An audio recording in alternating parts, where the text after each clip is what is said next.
During my junior year of high school, my dad moved into a new house after a divorce from my ex-stepmom. I had two younger siblings between the two of them, a younger brother and a younger sister.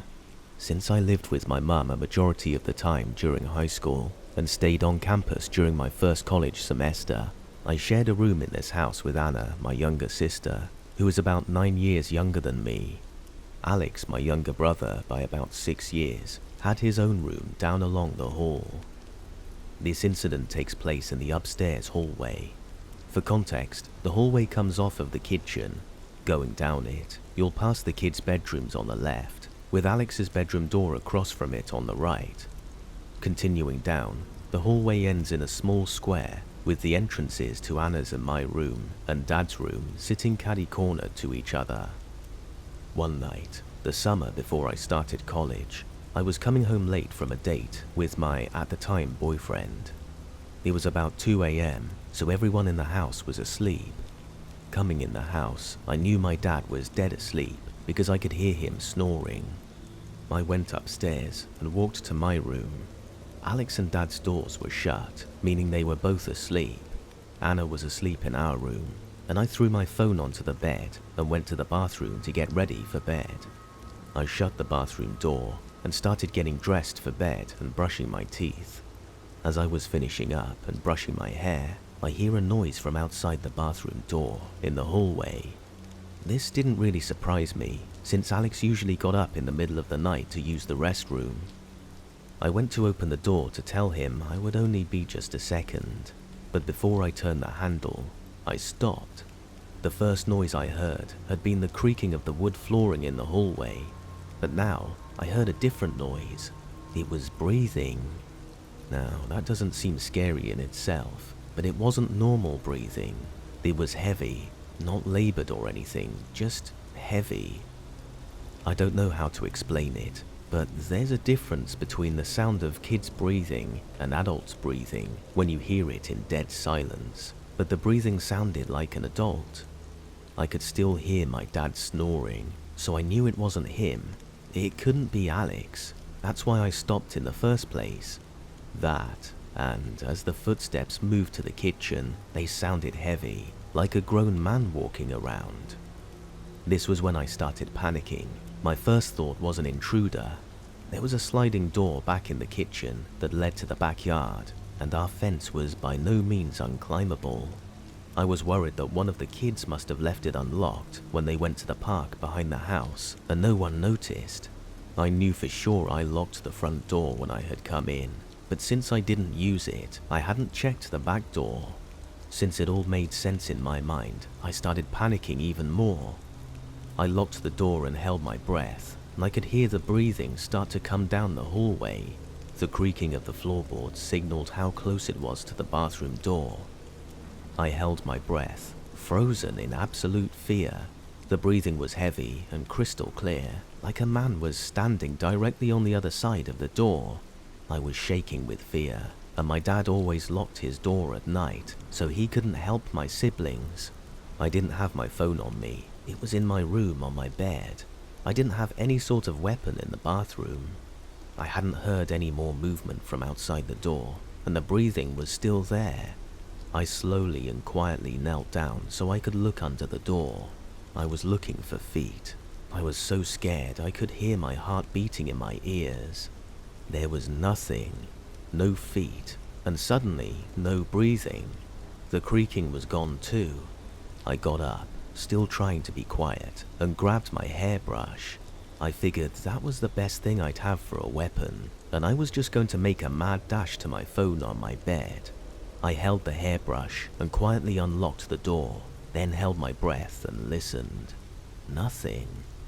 I whipped the door open and looked up and down the hallway. Nothing.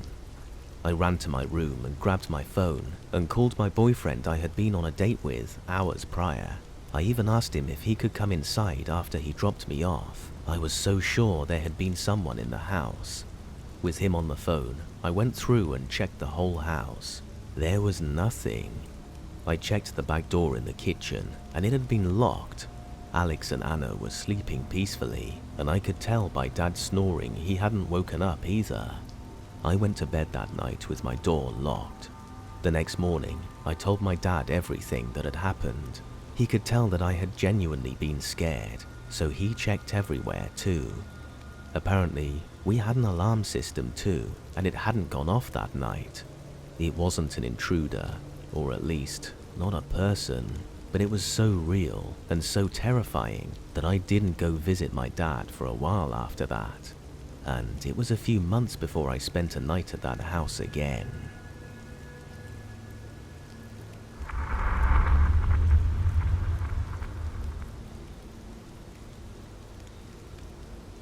This is a 100% completely true story.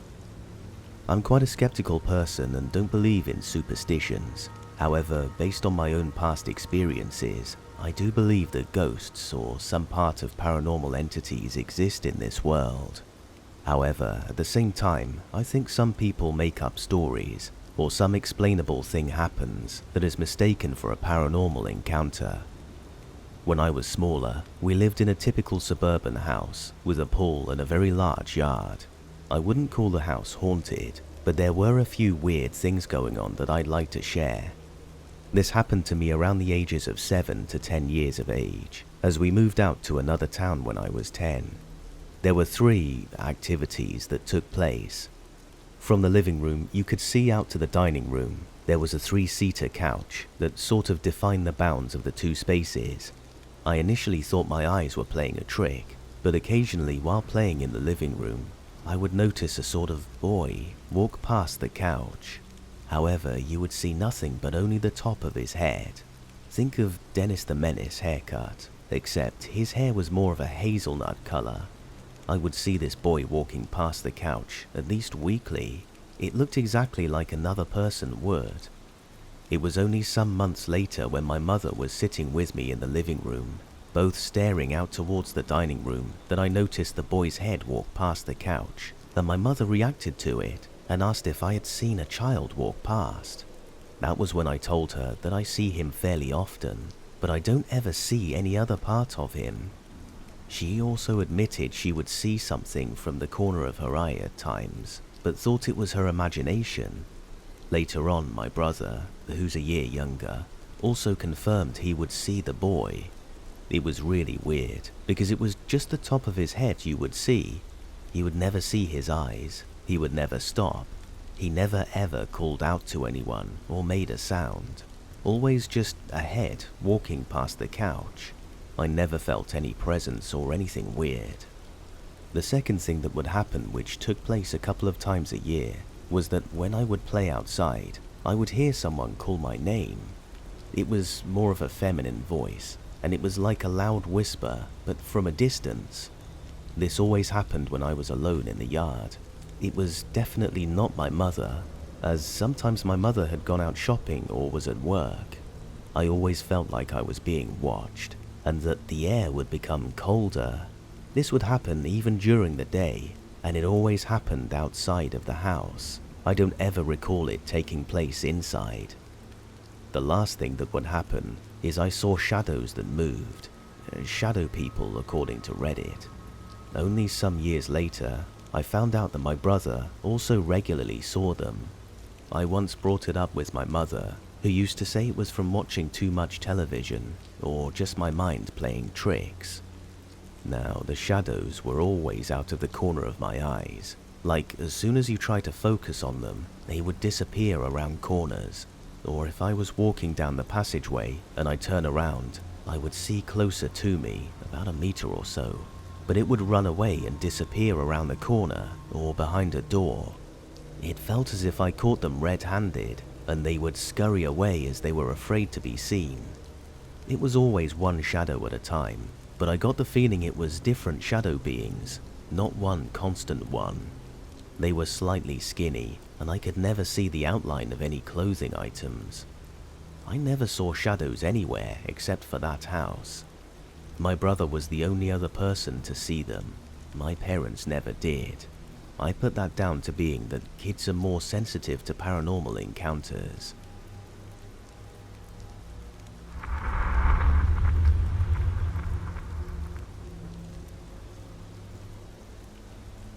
My siblings and I all seem to have had experiences with the same spirit.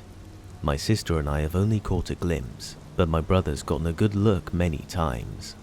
The spirit has a stereotypical horror movie look.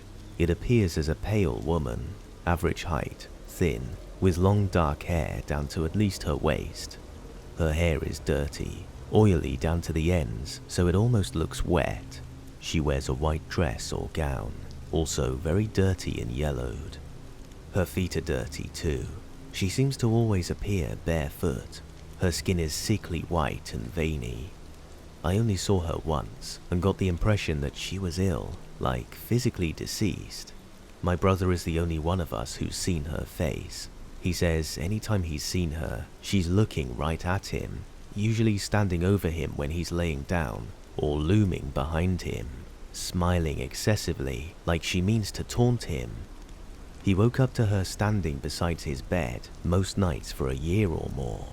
He says she made him too scared to move, that she was smiling but looking like she hated him. I think he said she whispered something to that effect to him before too. He even saw her in the back seat of his car once and almost crashed. I've only seen her once in a dream. In the dream, I'm standing in the bedroom the three of us had to share in the small apartment we moved into right after our parents divorced. It's dark in the room, but I can see the lamp in the living room is on, so I walk to it. Standing in the living room, I see that the light is on in the kitchen.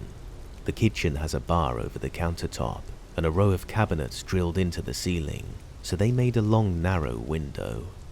The woman was suspended in the air, laying flat on a bed. The first thing I saw was her oily hair dangling. Then I noticed the backs of her arms and hands, her dress hanging from her, the backs of her calves, and the dirty, black heels of her feet. She was high enough off the ground that the upper cabinets blocked everything else. The dream had an uncomfortable feeling that I had wandered in and was seeing something I wasn't supposed to. I remember being afraid of her and wanting to leave before she noticed me. Then I woke up, and that was it. My brother and I were swapping ghost stories a few years later. I told him about it. He had never mentioned his experiences with the woman to me before that, and spilled it all after. I asked why he'd never brought her up, and he said seeing her made him feel crazy. He felt relieved when he heard I saw her too. We called my sister up and asked if she had ever seen anything in the many places we'd lived as kids, making a point not to share what we had talked about. She eventually told us that she had seen the dark silhouette of a woman with long hair in a light-colored dress one night, watching her from the hallway of the apartment in my dream, the divorce apartment. She and my brother were both awake for their experiences. My sister experienced sleep paralysis for the first time in the divorce apartment. She never saw anything when this happened, just felt something malevolent in the room with her. Her sleep paralysis continued on to my grandmother's apartment, who they moved in with after I got married and moved away. That's where and around the time my brother started to see her. She tormented him for a long time. I didn't have my dream until some years after she stopped, and he hasn't seen her since. I think about it a lot and wonder sometimes about what she is, how long she's followed us around, why she was so bold and aggressive with my brother but not my sister and me, and why she stopped. For my brother's sake, I'm glad that she did.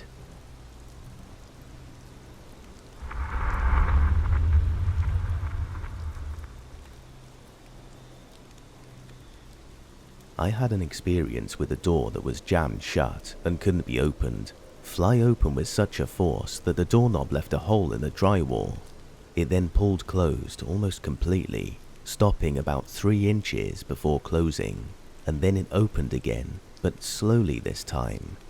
When it finally opened about 90%, I could see a hazy grey ball or orb, about the size of a volleyball, just hovering in my doorway. I was terrified. I was 2 weeks shy of my 16th birthday, and I literally slept in my mum's bed for the next month. We lived in a 1.5 bedroom apartment in Staten Island. The half bedroom was right off the kitchen, so it could be used as a dining room, or in this case, my bedroom. And on the opposite side of the room, there was a door to the hallway that led to the bathroom and my mother's bedroom. We had just moved into this apartment about 6 weeks prior, and soon after moving in, my mother and her boyfriend went to Florida for his brother's wedding. I begged to stay home alone, and because I was always independent and trustworthy, my mother obliged. Of course, I threw a party that lasted 5 days. The cops were called a few times, so I had to call and let my mother know because the neighbors were pissed. The building superintendent was pissed, and I felt like I best warn her before she returned home. Plus, there was some damage done to the apartment, and the door that led from my bedroom to the hallway got jammed and could not be opened. My mother was furious. She literally gave me the silent treatment for a week and a half. On the night in question, my mum was a bit inebriated. She was sloppy drunk and was getting on my last nerve. She finally went to bed, so I went into my bedroom and did the same. My bed was against the far wall, facing the jammed door. I had just laid down when I heard a light knock on that broken door. So I raised up on my elbow, and I remember yelling something like, "What?" or "Mum, go to bed." And that's when the door flew open. The doorknob hits the wall. The door pulls almost all the way closed, and then opens very slowly. I just stared at the glowing grey ball because I couldn't believe what I was seeing. Then I thought, holy crap, I'm gonna have to run past this thing. I left my bedroom through the door into the kitchen, ran through the kitchen, turned right into the hallway, ran past the large orb the size of a volleyball, and into my mother's bedroom where I kicked her boyfriend out of the bed and made his ass sleep on the couch so I could sleep with my mummy. Remember, I was 2 weeks shy of my 16th birthday. I don't remember if I was told before moving in or afterwards, but the tenants that lived in this apartment prior to us were an elderly couple that had lived there for many years. Eventually, the husband got very sick and was moved into the room that ended up being my bedroom, where he was on home hospice and eventually passed away in that room. I don't know if that had any correlation to the big orb bursting my door open or the 2 or 3 other paranormal experiences we had while living there, but I thought I'd mention it anyway.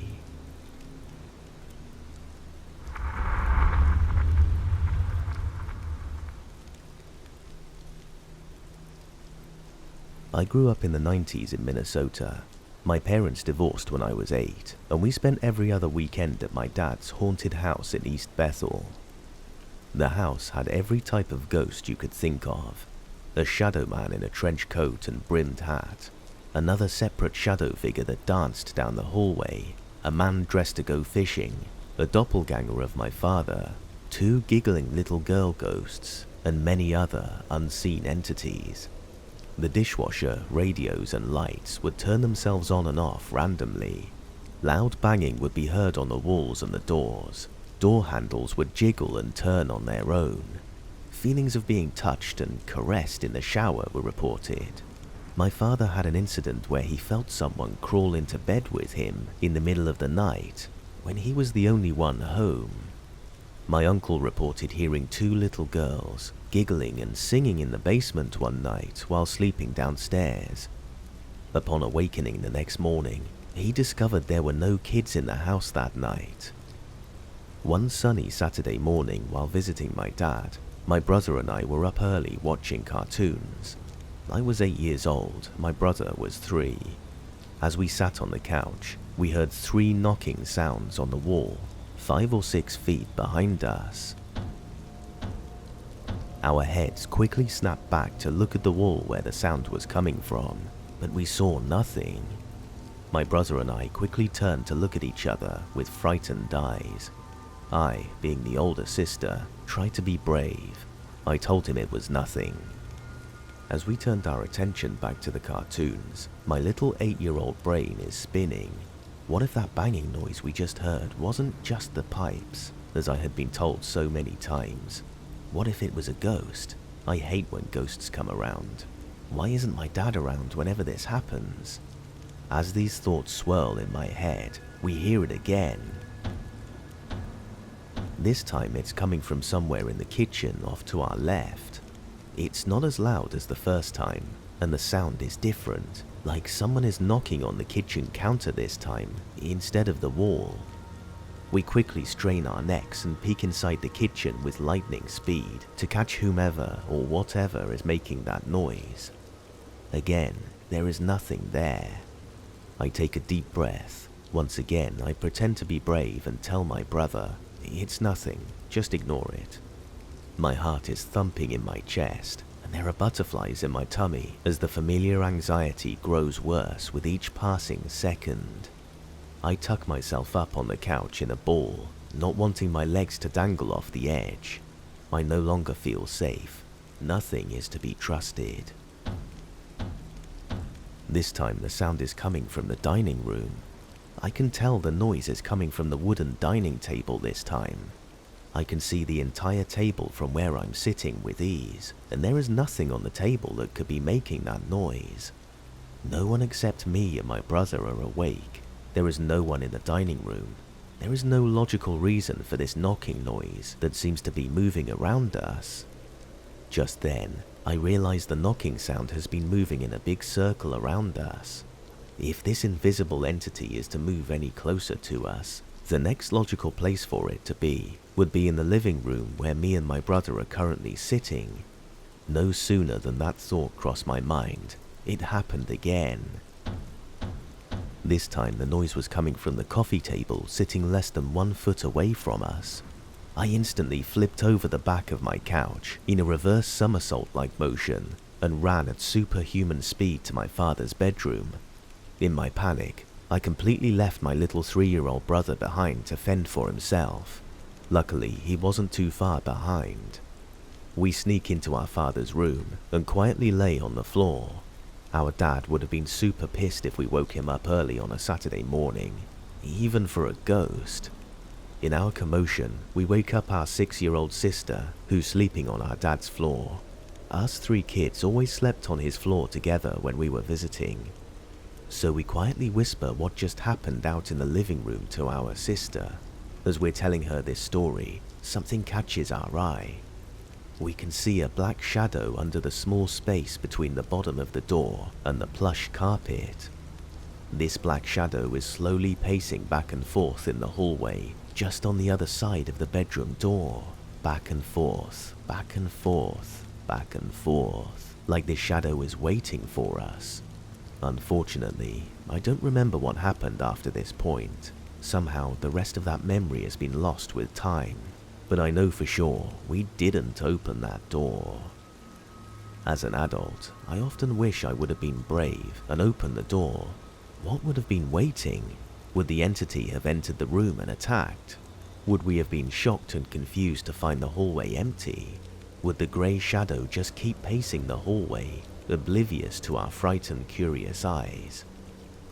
I've done a lot of research on the property over the years, and can't find any evidence of a death or a tragedy that would account for so much paranormal activity. I also reached out to previous and current owners to see if they had any strange experiences. The 2 families who lived there previously said they never had any strange experiences. Neither did the family who lived there right after my family. The family currently living there did not respond to my questions. And in hindsight, I regret even asking them. It wasn't cool of me to even put that thought in their head. Prior to the home being built, all I can find is that the land the house sits on was part of a farm for a family that I could find little information on. So, was my family haunted? Or were we all suffering from mass hysteria for 12+ years?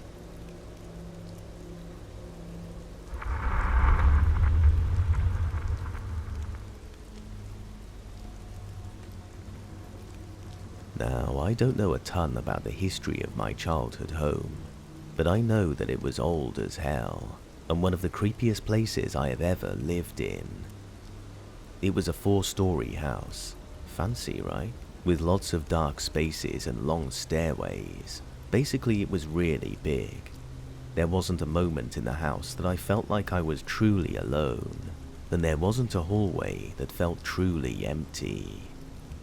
I was just barely out of toddlerhood when I started to develop severe anxiety. I was afraid to do anything alone. I was always checking behind me, sleeping with my head under the covers, seeing things, hearing things, you name it. I'm almost 100% sure that there was something paranormal making me feel that way. I wasn't the only one seeing and hearing things though. My older brother shared a room with me, and he always slept on the top bunk. His bed was maybe a foot away from the ceiling, and the attic was right above us. He told me that some nights he'd hear adult footsteps right above his head, just circling the attic. But it gets weirder. He has told me that at one point he woke up next to a shadowy figure, just lying in bed with him. He claims the figure had 2 white specks for eyes, and that it wasn't acting malicious, just lying there silently. This might have been some sort of sleep paralysis hallucination, but considering the other events, I wouldn't be surprised if it was some kind of spirit. And now on to the worst one, the playroom. That room was the creepiest thing in the house, and I get shivers just thinking about it. It sat at the end of a long hallway on the top floor, just below the attic. My room was down the hall from it, and it was always pitch black. I remember staying up at night, staring at it, just in case something moved. I often couldn't take my eyes away in fear of something appearing if I did. Somehow, every time I looked at that doorway, the door was wide open. And the door wasn't weak either. It worked perfectly fine and wouldn't open unless you turned the knob. I'd ask my dad to close it before I went to bed, and it would stay closed for a bit until it just slid open again. I'm not a door specialist, but it was just arguably creepy. But wait, there's more. Now that we're older and out of that house, my brother and I found out that we'd shared a terrifying experience. We both saw something incredibly creepy in the same place. I remember it vaguely. It was a small, neutral, glowing white face in the playroom. It looked a bit like a little kid from my memory. It had no body, just a pure white face in the dark. It was around my height, and its eyes were kind of just not there. I don't remember much, but I remember it was the single most terrifying thing I'd been through. I don't know if I hallucinated or what, but I know it felt incredibly real at the time. All I remember is seeing that face, getting scared, and running back to my bed. I don't think I screamed, but I seriously don't remember. I kind of love and hate thinking about it, because it makes my hair stand on edge.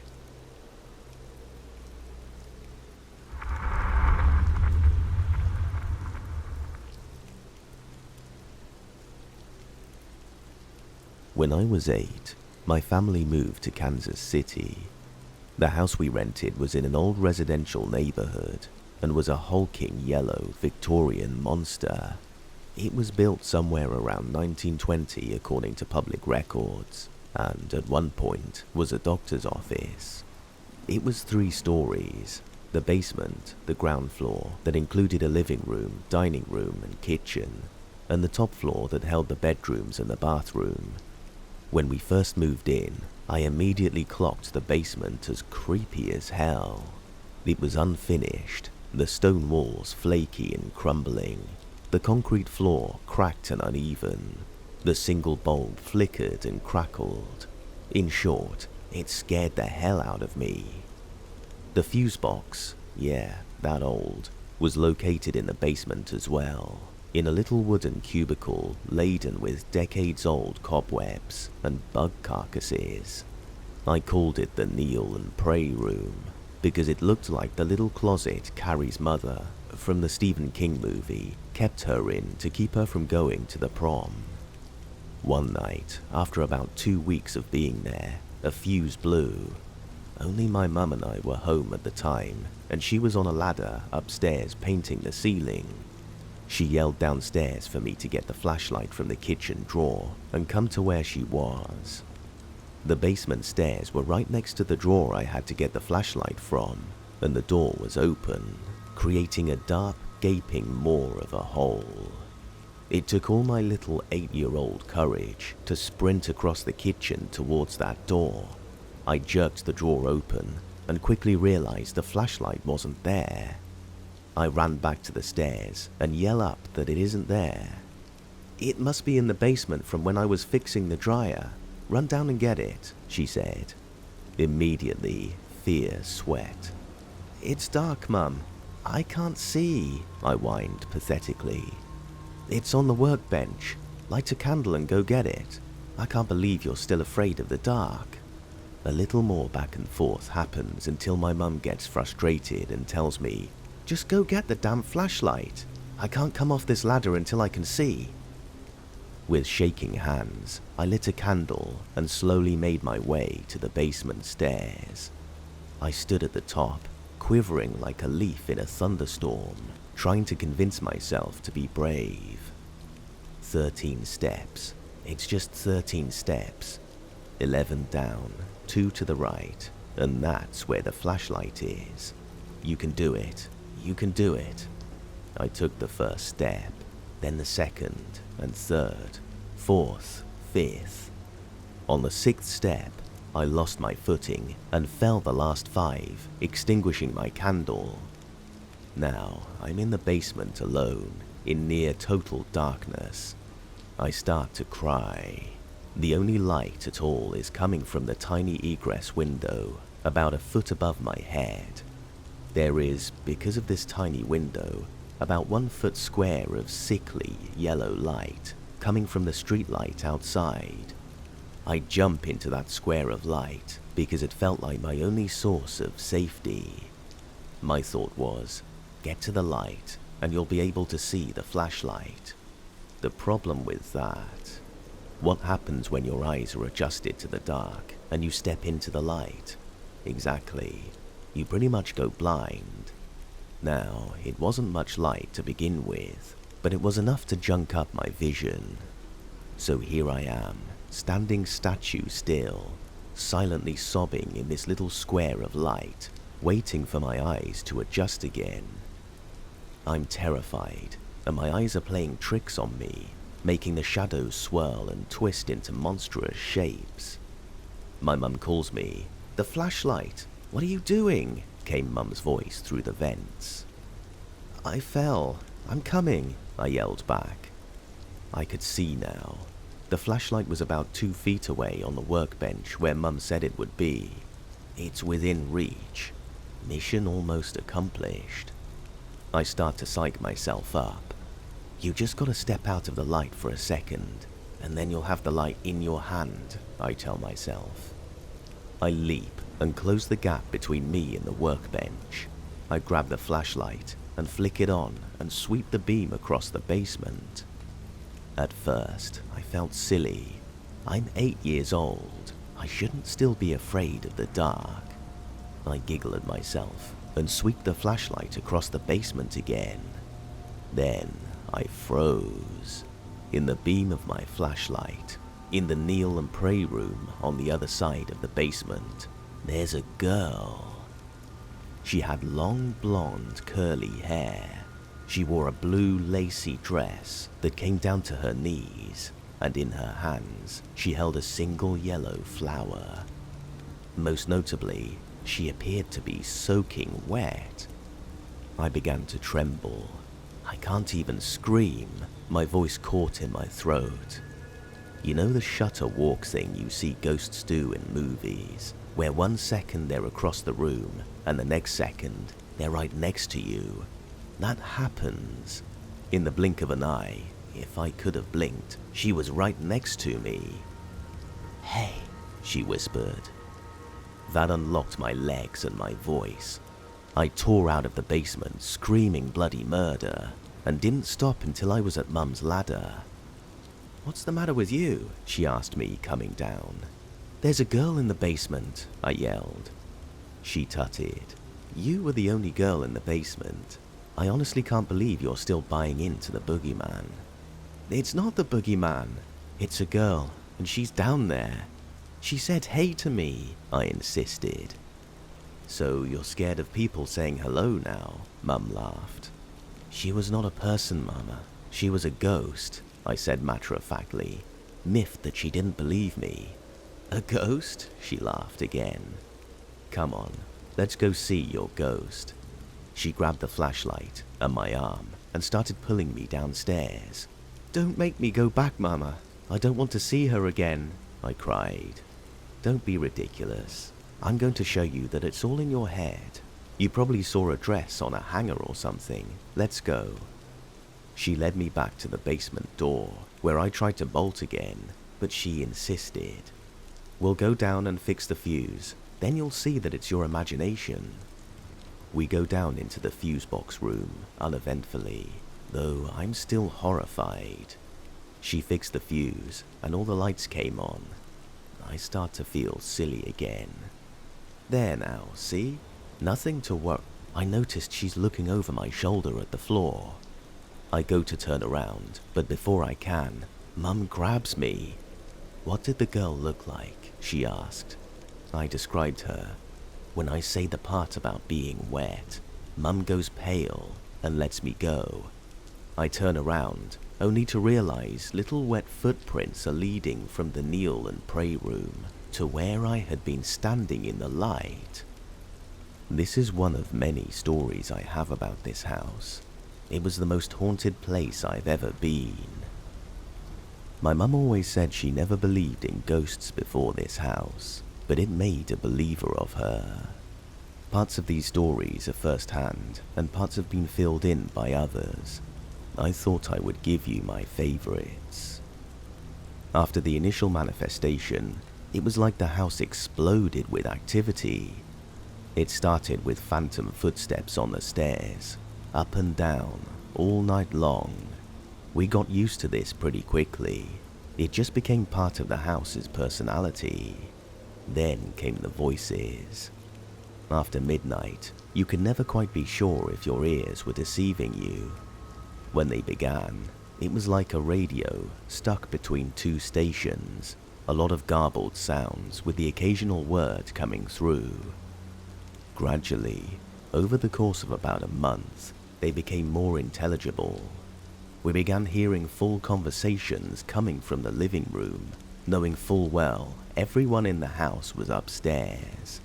We tried several times to sneak down and catch an apparition or something, but no matter what, by the time we reached the middle step, the voices would stop. A couple of months go by, and we are regularly experiencing phantom steps and voices. Random things going missing and turning up somewhere totally random, taps and knocks, etc., but have yet to catch another apparition. My mum started a new job, working nights, so she always missed all of the activity and explains away the rest. She couldn't explain the ghostly girl in the basement, but she's sure if she thought about it hard enough, she could come up with something. This part is relayed from her to me. One night, I came home from work early, around midnight, and it sounded like you were all in there in the dark having a party. I was mad that your dad let you stay up so late, so I busted in the front door, ready to chew you all out, but the living room was empty. All the lights were out, and you were all sound asleep upstairs. I just thought I might have been hearing neighbors or something, and carried myself upstairs and got into the shower. While I was showering, I heard what I thought was one of you young girls going down the stairs, so I hollered and told you to get your ass back to bed, and I heard footsteps run up the stairs and towards your room. I didn't hear anything else, so I figured whoever it was went to bed, and I finished my shower. I got out and I was drying off when I heard the footsteps coming up the stairs this time.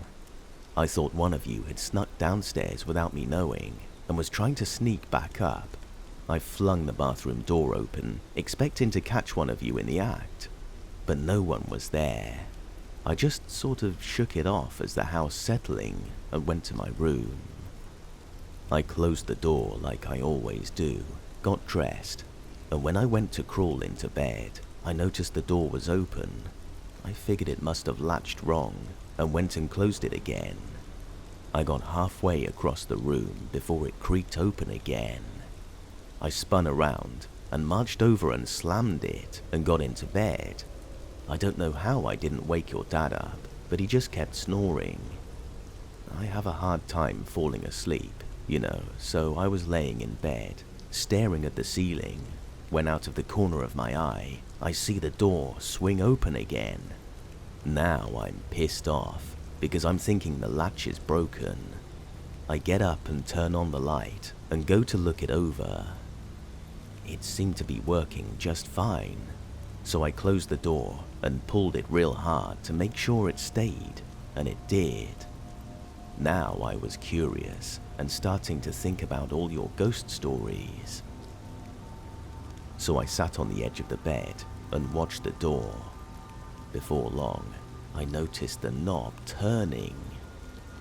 I reached over and tried to wake Dad, but he just sort of mumbled and rolled over. The knob kept turning until the latch came free and the door swung open again, and this time a lady walked in. She was a little old lady, skinny with grey hair, wearing a flowery nightgown. She kind of reminded me of your grandma. I froze for a second. I was too shocked to do anything else. She stood there, staring holes through me for a minute, before I found my voice to ask who she was. She didn't answer, just stood and stared. I freaked the hell out. I started shaking your dad and hollering, and he sat up like he was in a trance and looked over to where the woman was standing. "What's the matter?" he asked, yawning. I said, "Do you see her?" He blinked real fast and squinted at her. "Yeah." He said it so casually. "It's just a lady." I was frantic at this point. "What lady?" I squealed. And then, like it really wasn't a big deal, he laid back down and immediately fell back asleep. Then I noticed she's getting closer. She wasn't walking though, more like gliding, I guess, and she glided right up to me and then threw me into the closet.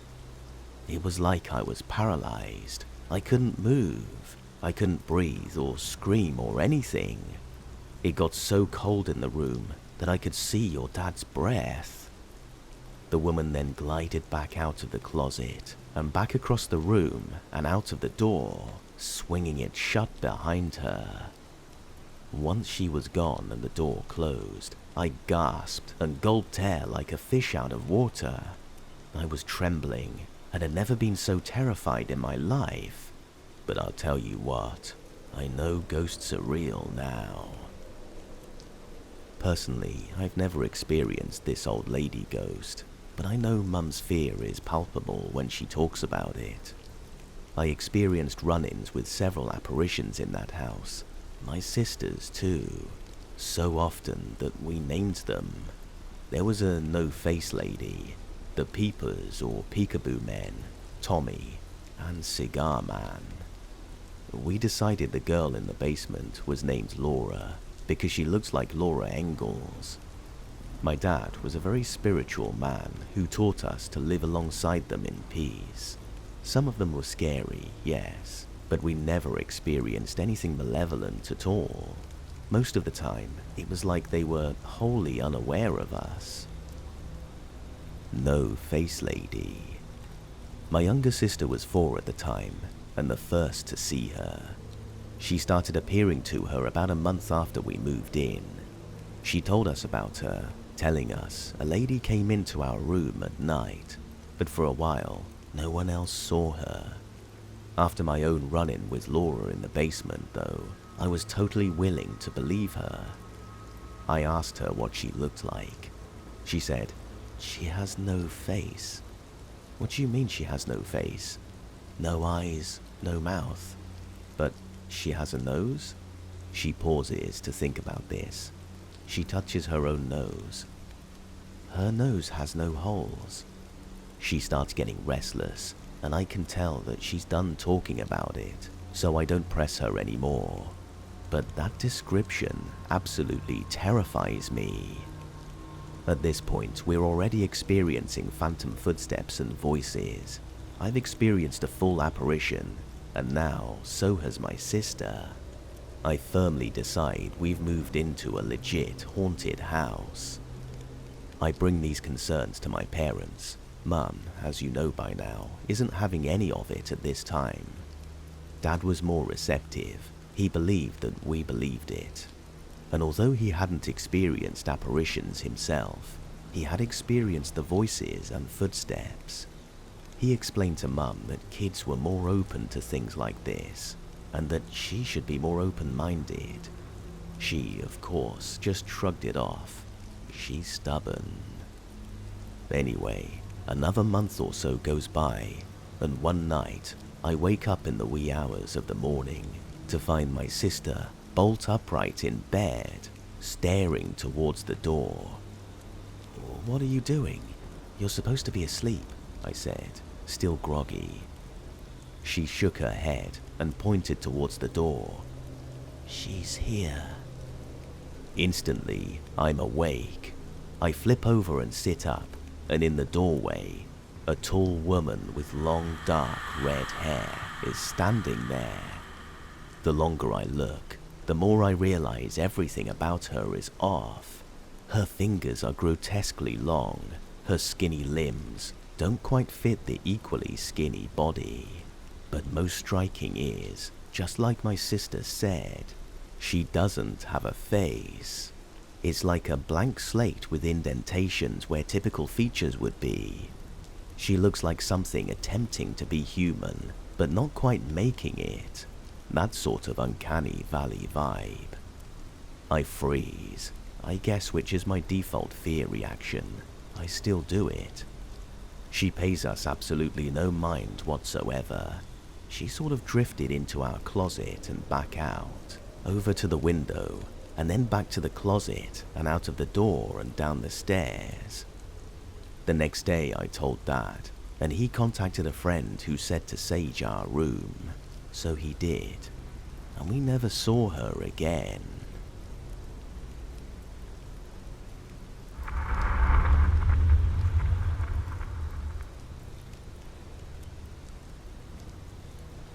I will start by saying, even having these experiences, I've always been a skeptic.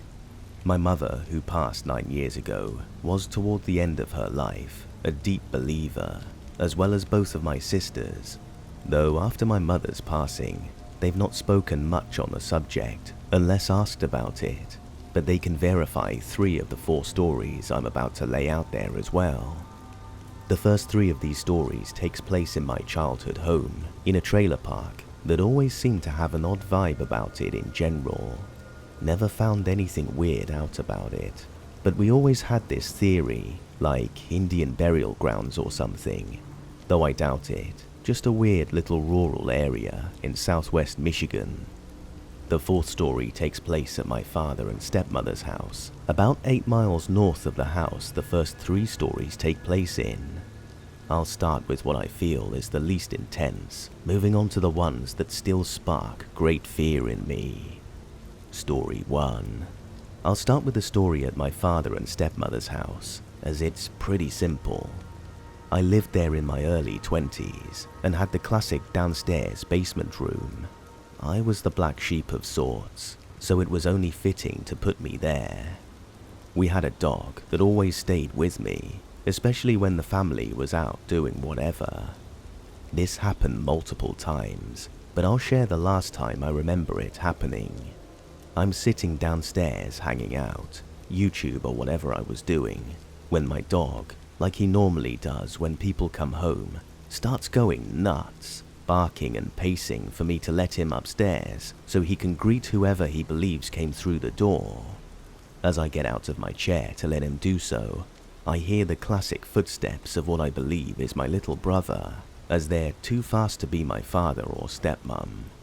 I hear them go all the way back to the back of the house and stay there, So I let the dog out and I follow suit, thinking maybe my folks need help grabbing something they may have brought home.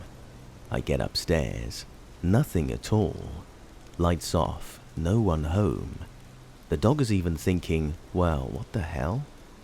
Now, at this point, this is the 4th or 5th time this has happened in the few years we'd been living there, mostly starting in the latter part of those years. So this time, I felt ballsy about it. I decided, like an idiot, to go ask if anyone was there. No answer. So I go further into the house, facing the hallway leading to the back of the house to a couple of bedrooms. I put myself in the bathroom so that when I yell at it, I won't see down the hallway when it comes to get my sorry ass.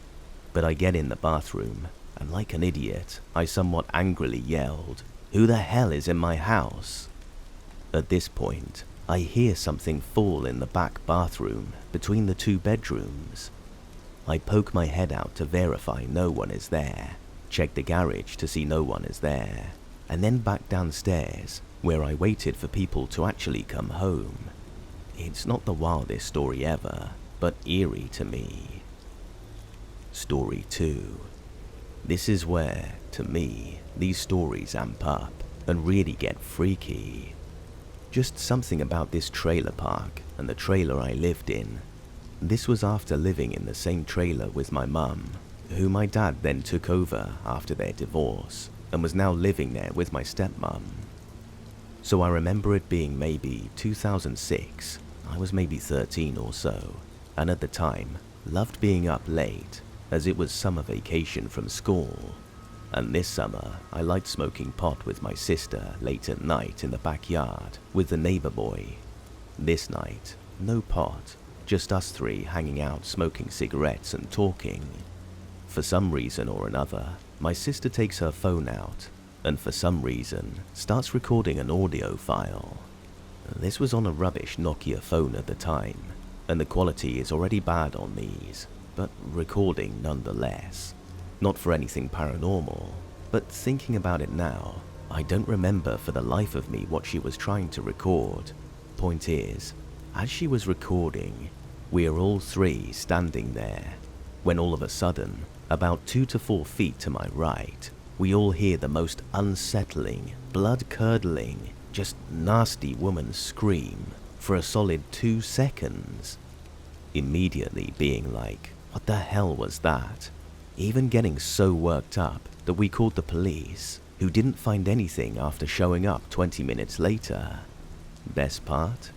My sister the next day realized she had been recording this audio file, so she goes into her phone to review it, realizing she had never thought to stop the recording, but there it was in her phone. We listened back to it. Everything is normal. You can hear us talking right up until this scream, which, when this happens in the recording, you hear us go quiet, then a very static type silence, and then you hear us all go, what the hell was that? And then the recording cuts off a few seconds later. But with how loud it was, and how close it was, that sound should have been on this recording, and it most definitely was not. Now, I have had a hard time with these last 2 stories, as they are the only visual experiences I have, and to me, are the absolute hardest to explain. It kind of leaves me feeling out of my wits, even thinking about them, let alone about me typing it all out. So story 3. My mum was always a night owl, no exception, even when we lived with her until 2005. I think it was somewhere around 02 or 03. The bedroom I was in was right next to where the kitchen was, and you in fact could see right into the kitchen, but couldn't see the table where we sat from here, as the angle cut off that view, but it would have been off to the right of the bedroom door looking out. I remember waking up about 3 or 4 a.m. or so, and looking out and seeing the dining room light on, and hearing my mum using her sewing machine at the table. So I yelled for her to come in there. I heard the machine stop, and she comes to the doorway. I just remember the most menacing, horrifying, mean look on her face as she just stood there, staring right at me. No words, no nothing, just this look of, why the hell are you talking to me right now? I don't really remember at this point if I said or did anything while she was stood there doing this, but just as quick as she was standing there, she just as quickly, still with no words at all, just turned her head away first, and then her body followed suit, and then she just walked away. This, as most would assume, is very much unlike most anyone's mum. I very much remember as soon as she was out of sight, I started screaming and crying, and yet again, I hear her get up from her sewing machine. This time, a little more frantic, she comes in asking what's wrong. With the classic mum calming down horrified kid going on, I told her what I'd literally just seen, and she said very plainly that she had not been in here, and that she had been sewing the whole time, and it's not like my mum to just come in and stare me down menacingly like that, especially at 3 in the morning to scare me. Story 4. My least favorite of these. I don't like even talking about this one, but it's the one I wanted to bring here most, as I just want to know what others may think this thing is. So again, much like the last story, it's about 3 or 4 in the morning. I'm in the same exact bedroom, bottom bunk. Sister is on the top bunk. This time, everyone is asleep, all the lights in the house off, and it's pretty quiet. I hear what I believe is a slightly heavy load in our dryer, or maybe in the washing machine, a little off balance. This sound wakes me all the way up, because it just seems weird, so I roll over to get more comfy, and I open my eyes a bit. As I'm looking around, I see what is some movement towards the kitchen. Now, again, you can see from this room out into the kitchen, but not the dining area. What you saw from my perspective is the island in the kitchen, where the sink was, and you could see a little of the far side of our living room behind that. So I'm kind of scanning the kitchen, listening to this weird sound I keep hearing, and that's when I see it. I can't say it was standing, as I saw no legs, but kind of stood behind the island, but extremely tall. It was this very plain, almost 2D looking man, all white, no features whatsoever, no face, no nothing. As you looked down his body, it appeared to be more faint, but still a definite white figure or person just stood there. At first, I'm thinking it's headlights hitting the window from a car outside, but then I realize that this thing has a cowboy-type hat on, and not only that, it seems like it's taking this hat off and tipping its hat in my direction, like it's tipping its hat at me almost. Now, at this point, I'm genuinely trying to make sure I'm 100% awake, and I am. So I go back to looking because naturally, I just can't look away now, and it keeps repeating the same exact movements over and over. Pulls the hat down, puts it back on, pulls it down, then back on. All the while this weird sound is still happening. So I'm trying to justify it in my mind by thinking somehow the neighbor kid is playing a prank on me and is somehow outside the window that's a bit behind this thing using some sort of puppet or something. But when I realize how stupid a thought that is, that's when I started screaming.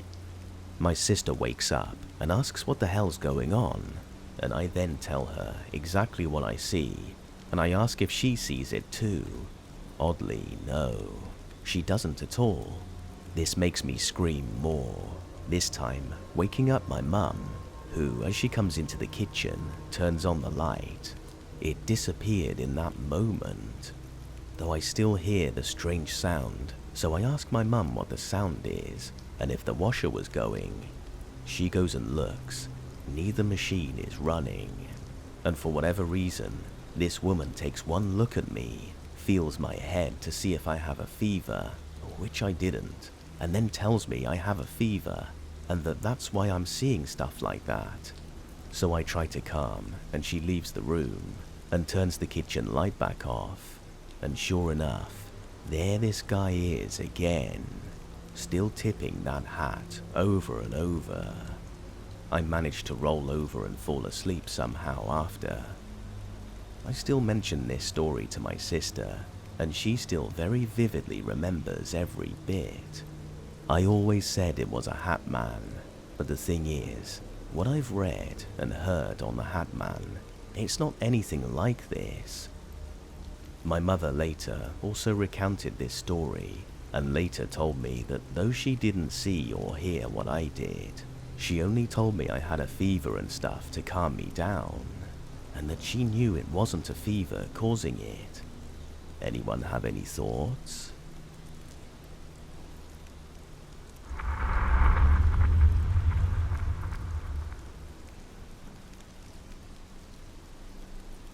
This took place in the early 2000s, in an apartment I lived in with my parents and my brother. Before I tell the story, let me just describe what my room looked like. It's relevant to the story. My room was pretty basic. Imagine a square. On the bottom of the square is the entrance to the room, and to the left, on the same wall, is a built-in closet with mirrored doors. On the left wall is a daybed style bed. It looked like a fancy couch. On the top wall is the window, covered with Venetian blinds. I always close the blinds when I go to sleep, and they were in the down and closed position, and the room was pretty dark. This is important to note. On the right wall is my computer desk and some shelves. When I would lie in bed, my head would be towards the window and my feet towards the closet. I can see the windows from the closet mirror when I look towards my feet. Alright, so to the story. It was an early Saturday morning, back in the early 2000s, and my mum comes into my room and places the cordless phone near me on my bed. She does this because the answering machine we have is not good enough for her, so she needs me to answer the phone when she's not home. Makes total sense. My mum places the phone near my head and tells me she's going out with my dad, and to answer the phone if it rings. Me, barely conscious of her even talking to me, grunt my assent and go back to sleep. Around 10 o'clock that morning, the phone rings. It's my friend, let's call her Jenny. She has a bad habit of calling me every Saturday at 10 AM to wake me up, because she's bored. No matter how many times I asked her not to call me so early, as it was my only day off during the week, and I like to sleep in, she still called every Saturday at 10 AM. I groggily answer the phone, and this is the short conversation we had. Hello? Hey, how's it going? What are you doing? Do you want to meet up? I'm sleeping. Come on, let's meet up. I'm bored. Do you want me to come pick you up? Give me a bit of time. I'll fully wake up and call you back. Okay, don't take too long. I'm bored.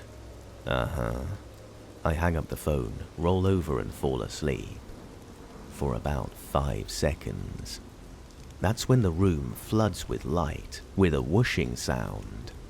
I open my eyes and look down towards the mirror at my windows, and the blinds are now open. You know how Venetian blinds have one string for pulling the blinds up, and another stick that you twist in order to open and close the shutters? Well, the shutters were opened in the blink of an eye, just whoosh, and they were open. I jumped to a sitting position instantly, with my arms over my head, as if I'm being held at gunpoint. Blinking, the bright daylight suddenly streaming in through the window, screaming to an empty room, Okay, I'm up, damn it. I picked up the phone and called Jenny, and fully awake now, I said, I'm ready, you can come pick me up now. She said, Okay, great. I'll call you when I'm downstairs. I'll be there in 20 minutes. I told her, don't worry about it, I'll be there waiting already. I changed clothes at the speed of light and ran out of my bedroom and downstairs and spent the next 15 minutes smoking furiously until Jenny arrived. Later that day, when I got back home, I was calmed down enough to see what the hell happened with the blinds. I mean, if they were open and they fell down, I'd blame gravity or a cheap string that held them together. But they were opened in the blink of an eye. They went up against all known physics and forces of nature. They went up. I know the blinds were down beforehand because I had already been woken up twice prior to that happening, and the room was dark. Usually, to open the shutters, you take the stick thing and twist it about 20 times to get them fully opened. I never, and I mean never, was able to open them that fast myself. I even put the stick thing between my palms and tried rubbing them really fast in one direction to get them to open that fast. But no, it didn't work. It only opened a small fraction at a time. That stick thing does not open the blinds that easily. It's been around 20 years since that day, and I still can't figure out what the hell happened. I guess it was a friendly spirit who knew that I would sleep for hours or more, and make Jenny just wait and wait. Also, more likely she'd have called me back a few times, and I'd hang up each time with a promise to get up, just in order to fall asleep again. An accurate description of what would probably have happened. They know me well. So the spirit decided to save us both the trouble and just wake me the hell up. Maybe the walls between realities or space-time or whatever was thin that day, or in that apartment. And so, in one reality, I went back to sleep, while in the other parallel reality, I actually got out of bed and opened the blinds and went on with my day. I really don't know. This is not the only poltergeist activity that has happened in that room. I used to sleep with a nightlight on as I became scared of the dark after a bunch of experiences. That day made me realize that ghosts or spirits don't need darkness in order to haunt or interact with you. What do you think?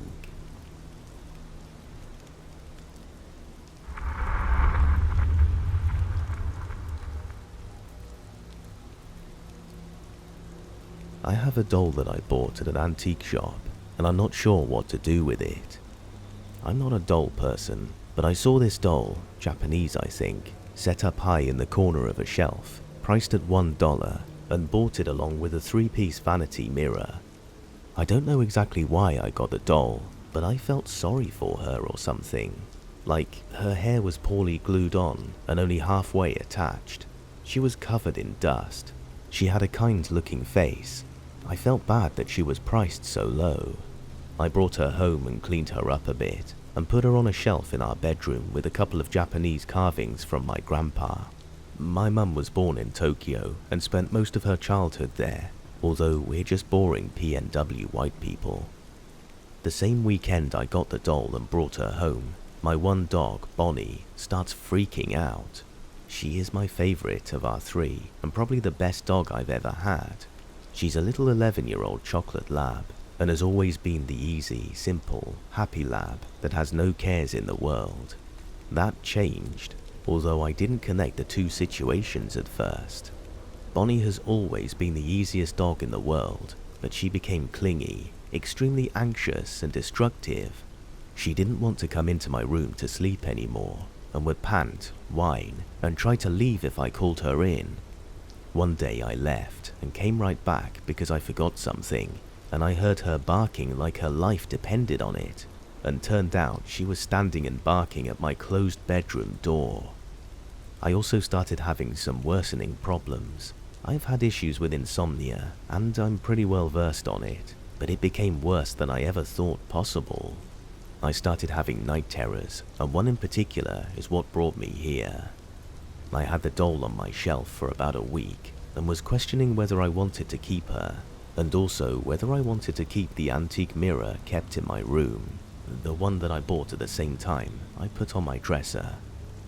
That same night, I dreamt I couldn't move, and there was a presence that wasn't letting me speak or move. Well, during this nightmare, the freaking mirror shattered and woke me up.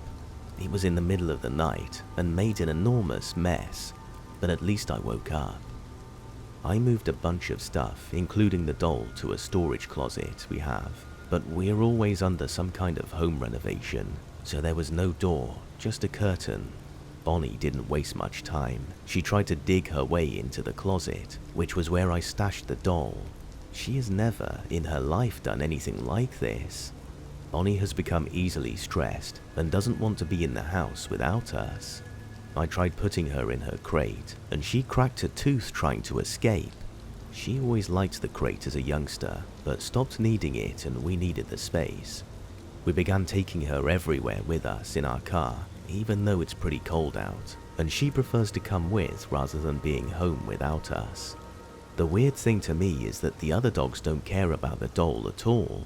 I want to get rid of the doll, but I don't think just throwing her away is the right approach. Maybe some kind of burial. I just don't want to make things worse, but I'm not sure what to do next. I could give the doll away, but what if it really is haunted or something? I don't want anyone else to be negatively affected. I was thinking of going back to the store and leaving her where I got her, but is that a good idea? This is all new to me, apart from watching the occasional scary movie. Mostly, to be honest, I really want my dog to get better. My parents took her for a few days, and all she's done is sleep like crazy. I don't think she was sleeping at all at home. I just want her back to her sweet, happy self. Update. First of all, I'm taking the doll back to the store today. It's an hour away, and has the shortest opening hours I've ever seen in my life. I haven't decided whether to just put her back on the high shelf, or tell the people working there.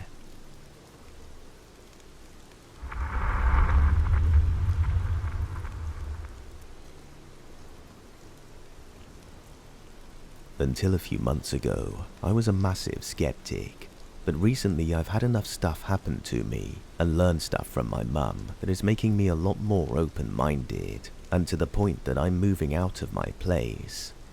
I want to see what people think, and if you can think of any ways to debunk this, then please do. For context, I'm turning 25 in May, and until recently viewed this stuff as rubbish and always brushed it off. I live in North Wales in the UK, just 5 miles outside of the Snowdonia mountain range, in a town with a university. I've learned recently, after weird stuff has really kicked off, we are directly on something called a ley line. My understanding is they're channels of energy across the world. I live alone in a converted chapel that's been turned into apartments that borders the main roadside and some broadleaf woodland on the other, and I'm not on medication or do drugs, and my flat doesn't share any walls with any other apartments or have anyone above me. For some background, when I moved into my current place 4 years ago, other residents would claim they've had encounters or seen stuff in the building, but put it down to them being biased, as it's a chapel we all live in. For the first few years, I felt randomly uneasy, like at night, if I want to get a drink from the fridge, I get out of bed, feel like I'm being watched, and felt uncomfortable enough that I decide to go back to bed instead. But again, I put it down to living by myself in a creepier setting. There was one time I thought I saw a shadow figure, but I went out drinking that night, got back home, left my lights on and passed out on the sofa, then suddenly woke up and thought I saw a figure standing over me, looking into some of my frog tanks. I just told them, feel free to look at my frogs, but don't be a weirdo, and then passed out again. This memory stuck with me for some reason, but I've always put this down to me being drunk. To be honest, even now I do, but thought it was worth noting. But yeah, had a few things on and off, but dismissed it. Then I got my dog, and over the last few years, every now and then, he'd randomly be set off by one corner of my room. He'd be growling, barking, hackles up, and if I tell him to be quiet, he won't. And if I try to walk in my bedroom, he'll block me and not let me in. Not turning to face me, but stepping in front of me and not letting me pass while still going nuts at the corner. Then, all of a sudden, like the snap of a finger, he'll stop and go back to being fully relaxed and hop back into his bed.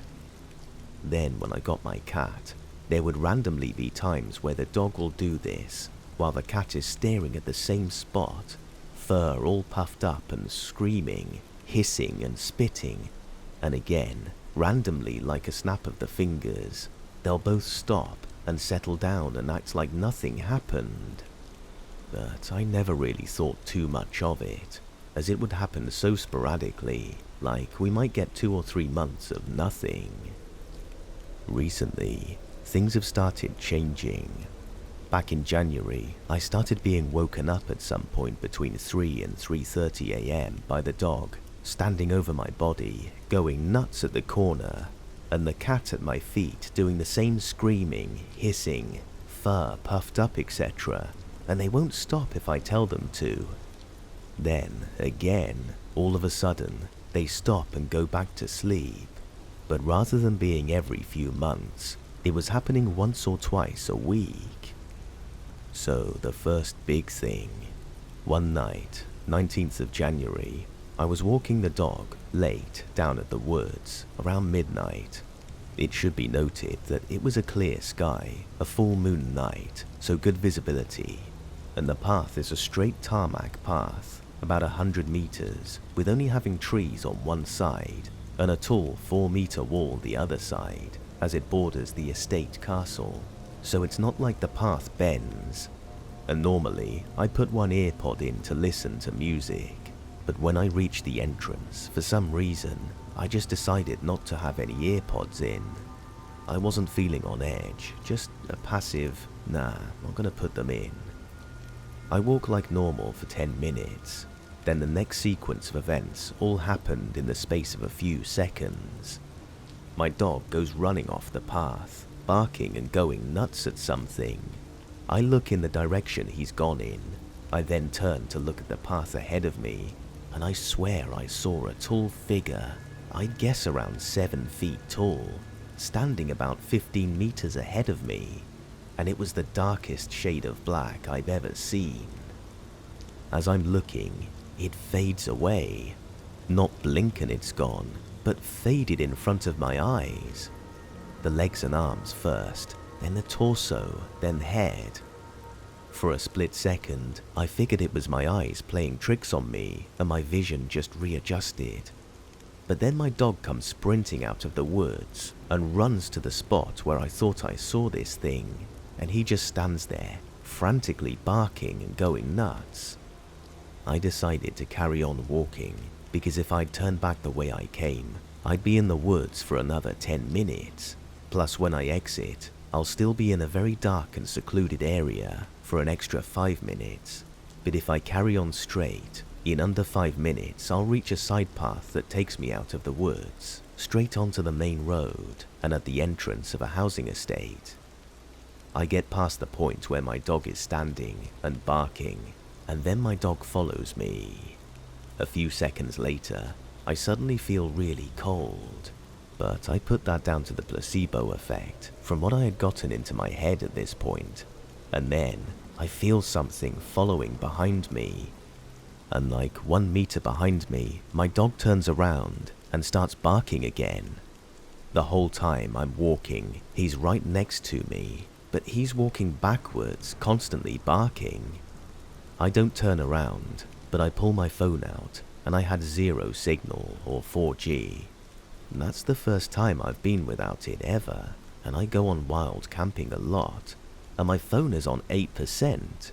When I checked it 10 or 15 minutes earlier, when I was initially going to connect my earpods, it was over 60%. I didn't turn around to look behind me at all. This carries on until I go under the bridge that the main road goes over, and like a snap of the fingers, the dog stops barking and potters off, does a wee, and acts like nothing happened. Once I'm in the housing estate, I let myself freak out and had 4G again, so sent some voice notes to a mate to see if he's awake. I didn't want to phone in case he was asleep. And everyone who heard them says they've never heard me terrified like that, and it's what really got my skeptic friends thinking seriously about this, as I'm not someone who gets scared easily, and when I am scared, I'm good at hiding it and dealing with what's happening. Like when we went camping in Sweden and bumped into a bear. I just went up to it yelling and squaring up and got it to back off. And when we've had two guys try to mug us in Manchester at knife point, I carried on walking towards them and called their bluff and told them to actually do something or screw off, and they backed off. Since that night, things have gotten worse in my place. The animals waking me up and kicking off at the corner has been happening up to 5 nights a week. I've been waking up to these weird scratches on me. I checked it's not the dog or cat. No matter what angle I try, I can't make the same scratches with my nails. There's nothing in my bed and no springs poking out that could cause it. And it's weird positions like my thighs, inner, back or top of the thigh, the top of my feet and toes, the side of my body, as well as arms, etc. 2 weeks ago, the same thing, dog and cat kick off, and at that point, I'm just angry. So I get out of bed, go into the corner and just say, if I could touch you, I'd smack you. Now get lost. And the dog and cat suddenly stop, so I go back to sleep. A few hours later, I fell out of bed. Maybe I rolled out of bed, though it's a double. But what was weird was my blanket was still on the bed, and my dog was over me, barking at that corner, and my cat was by my head, screaming and puffing up, staring at the corner, and my spare wardrobe door was wide open. The wardrobe was empty. But maybe if I rolled out, the sudden noise and movement freaked them out, and maybe the vibrations from me thudding caused the door to open. Then, a couple of weeks ago, in the afternoon, my dog and cat were at the groomers.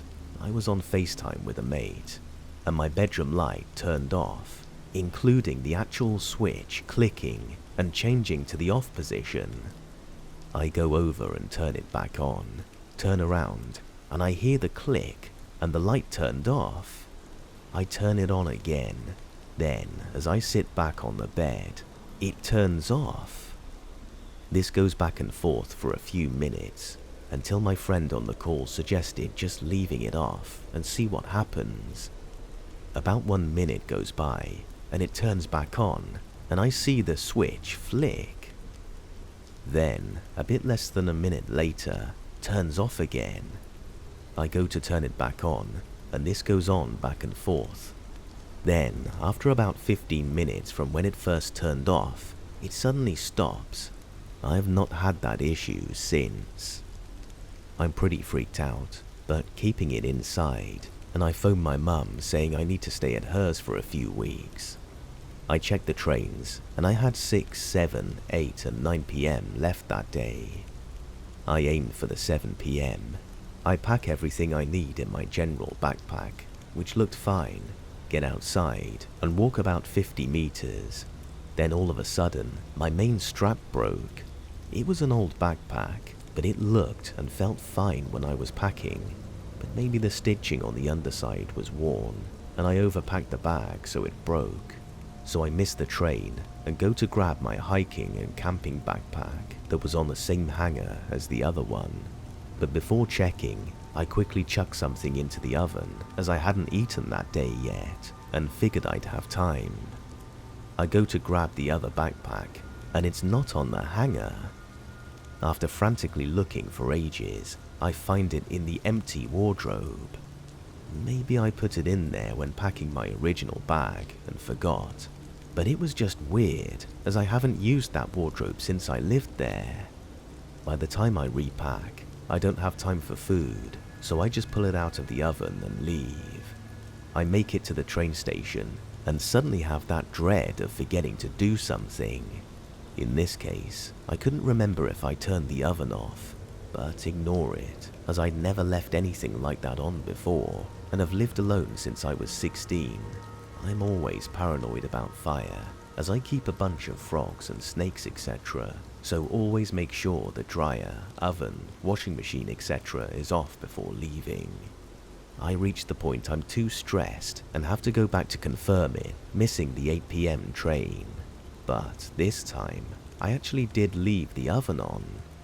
Obviously, it's probably from me being stressed and rushing, so I must have forgotten, but that's not like me, and while it probably is coincidence, I couldn't help but feel dread in my gut, feeling like something didn't want me to leave. I make the 9 p.m. train, and when I was at my mum's, I felt fully relaxed. Then, this past weekend, my mum decided to come down, and the first night she was down, I had the best night's sleep I've had in that flat for months. But she said she had one of the worst night's sleep she's ever had, and was convinced something was walking about in her room. She said she didn't turn the light on, but could hear footsteps, etc. And the instant she walked in my room, she pointed to the corner. She also told me the whole time she was here, she could hear white noise or static. I had a talk with her, thinking she was a skeptic, and hoped she would dismiss it as me being stressed or in my head, but instead told me she's had encounters and needed to tell me about some stuff when I was a kid. She told me she 100% believes in the paranormal, which is why she raised me and my sister to heavily view this stuff as BS, because she felt something evil was in our childhood home. My sister and I found our mum on the floor from falling out of the attic when I was 5. We were told she just fell off the ladder when coming out of the attic, but she told me to phone my grandparents as they can confirm the marks on her, so I did, and they confirmed it. In a nutshell, she went into the attic one afternoon.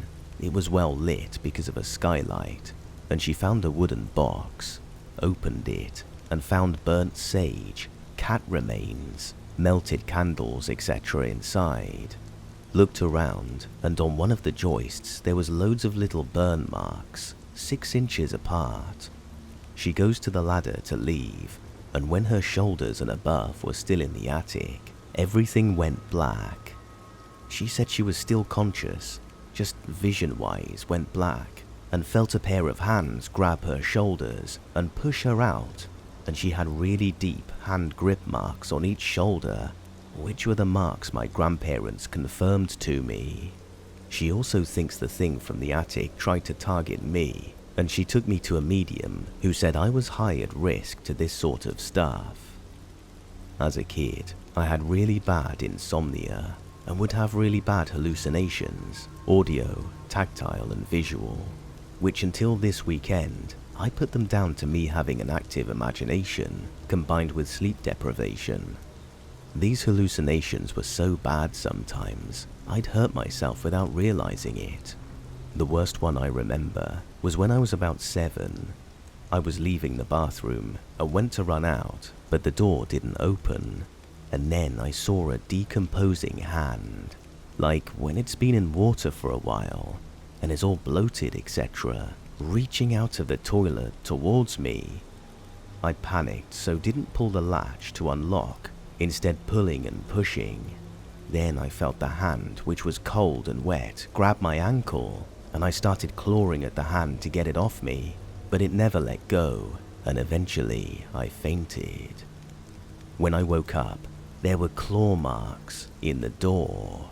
My nails popped off, and my ankle was shredded up and bleeding badly. Interestingly, all of my hallucinations would start in the bathroom, and the attic door is in the ceiling of the bathroom. I had always dismissed this, but my mum told me this weekend the insomnia and hallucinations only started after she fell out of the attic.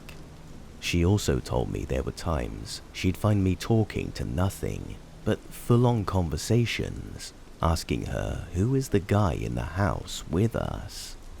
She also told me about her direct experiences seeing things, sensing something horrible on a girl that she was friendly with at school. She was almost feeling ill around her.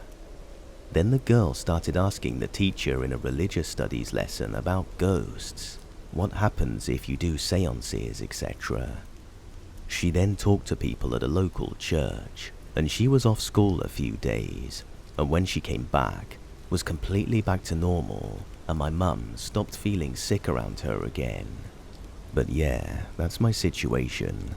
If anyone has any thoughts, please say, because I won't lie, I'm starting to feel like I'm going crazy.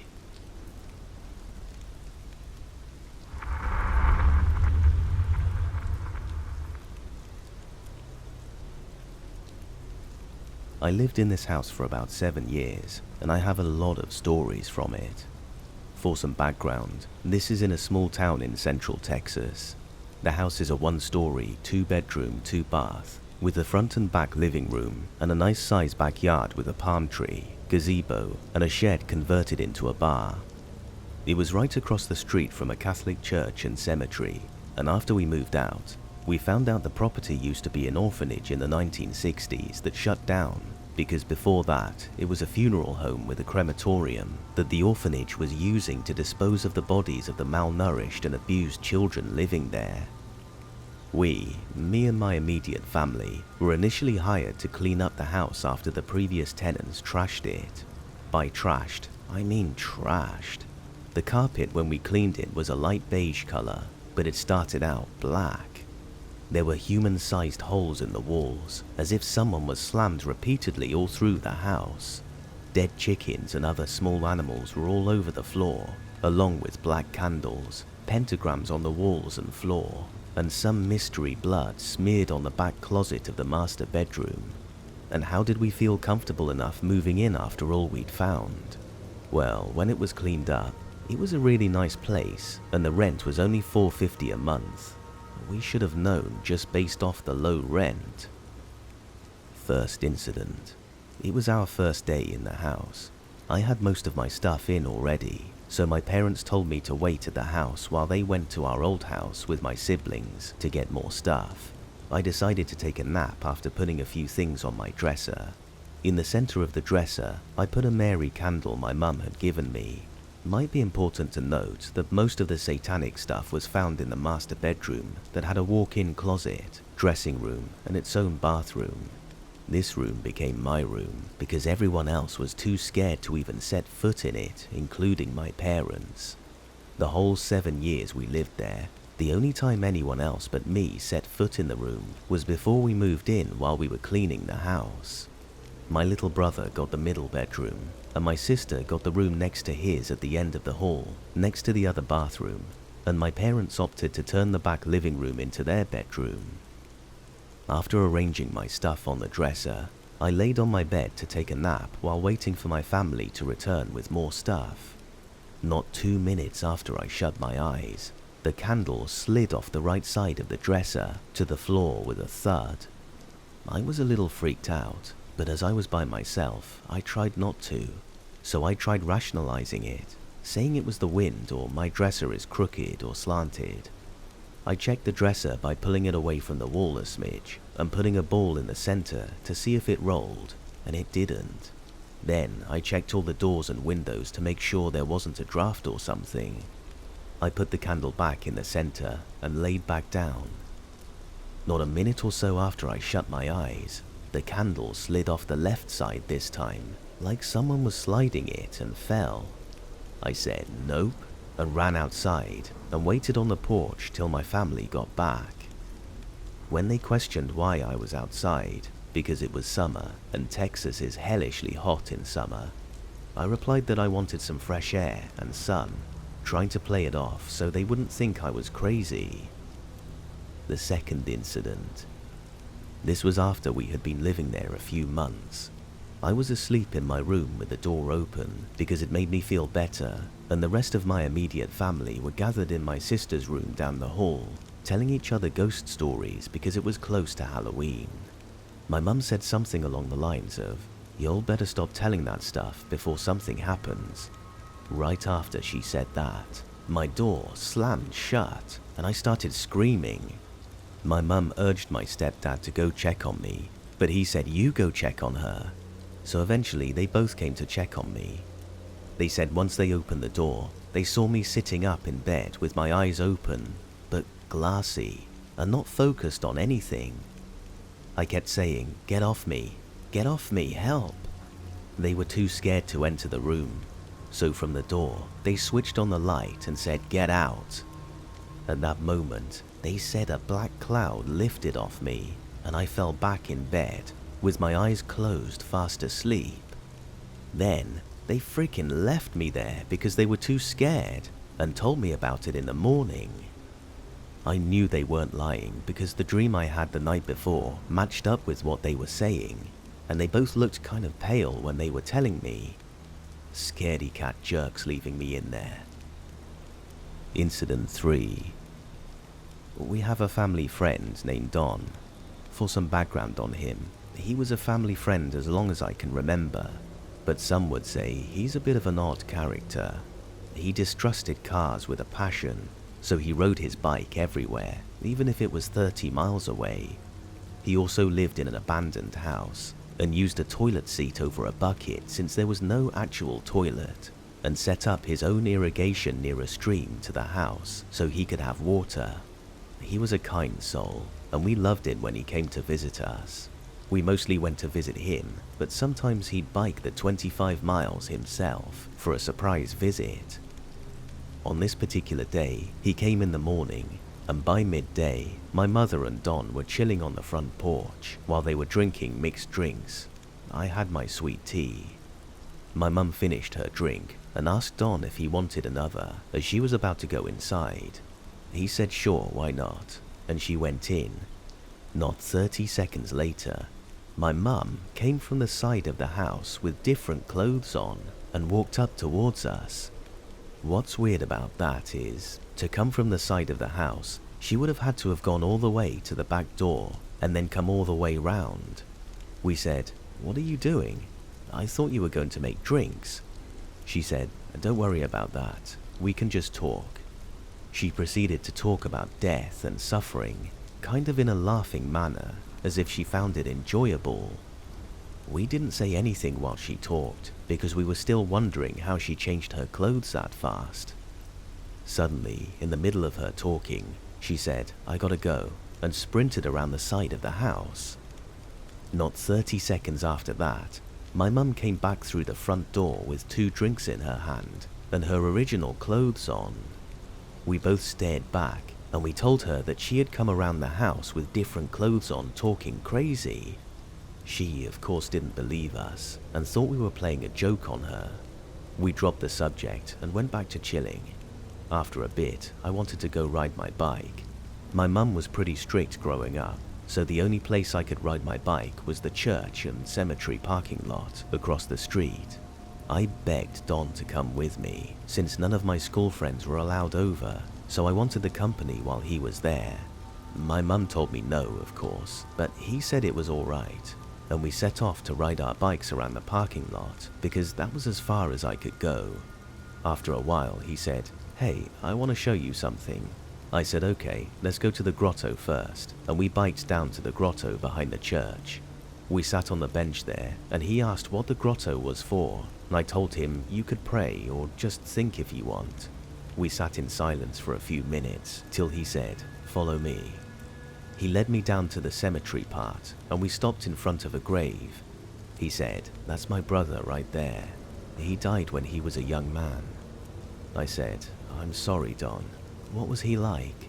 He told me, then started crying and said, "The angels have been talking to me, and they said that he's waiting for me." I asked, "What do you mean?" "I'm gonna die soon, sweetheart. The angels have been telling me so for a while now." I said, "Are you sick?" "No, I'm not, and I don't know how I'm going to die. I just know my time is coming soon." I was like, "No, you're not gonna die, Don. It's okay. It'll be okay, and it's okay to be scared." We hugged and stood there in silence for a little bit. Then wordlessly, we came back to the house. He spent a few more hours, then biked back home. Incident 4. A few months after that weird day, we were about to go to sleep when my stepdad got a call. It was Don's mother telling us that he had gotten hit by a drunk driver whilst on his bike. They couldn't even find all of him. That's how hard he got hit. Everybody started crying and freaking out. Suddenly, a trash can in the kitchen we were all in started shaking. We froze, and my stepdad screamed, "Leave now! You're not welcome here!" And it stopped. After a few minutes of all of us standing around, miserable, we shuffled off to bed. I thought back to what Don had told me, and I cried into my pillow all night.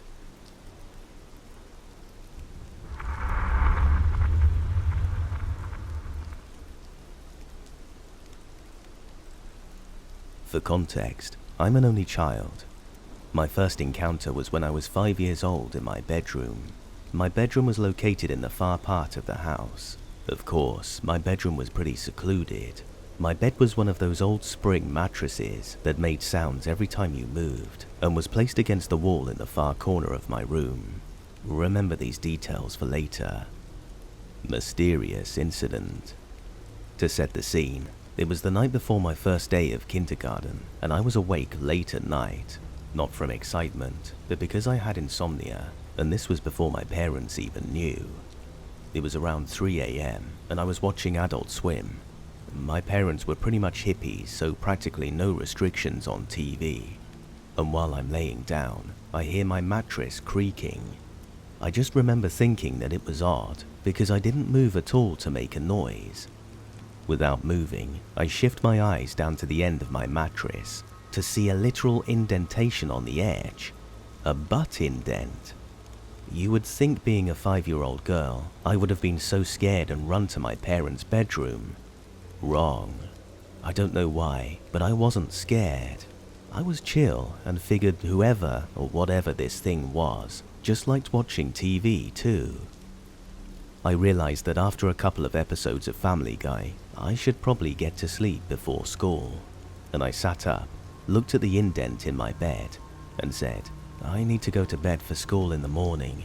You can stay if you want, but I have to turn the TV off." The indent slowly lifted, as if they were getting up from my bed, and I felt its presence disappear. So what did I do? Well, as an unbothered 5-year-old, I went to sleep and kept that night in the back of my head. I didn't know what a ghost or anything paranormal was. I know a few weeks passed, and I hadn't seen it since, but I started to sleepwalk after that night. I'd sleepwalk everywhere in the house, but I would frequently sleepwalk into my parents' room, open their closet door, enter, and face towards their bed. Don't ask me why, because I didn't even know this occurred until family members and my parents would ask me. I was very small, and had hair that went past my butt. I was giving Cousin It grudge vibes for sure. My friend even said that one time she slept over at our house, and remembers waking up to me facing towards her while she slept on the couch. Playdates in the dark. Although this would occur when I was asleep, during the daytime I would come home from school and be babysat by my grandparents in the afternoon, and my younger cousin would be dropped off a few hours later. Usually I would stay away from the back of the house until it was time to sleep. One day I was going to use the restroom, and the only sunlight that lit the hallway would come from the bottom of the door. As I walked down the hallway, I see a shadow as if it stepped in front of the door. I knew this wasn't anyone in my household, because my grandparents were usually busy in the front of the house. I calmly made a U-turn and forgot about having a pee. I thought that if this wasn't going anywhere, then maybe we could be friends and play. Could you tell I was only a child? I'd close all the doors in the hallway and sit by my parents' door with my Simba stuffed animal that also rattled. Ask to play with me, slide my Simba to the opposite end, and it would slide back to me. I was so excited to have a friend to play with. This happened until I moved to California with my mum. I never told anyone about my friend.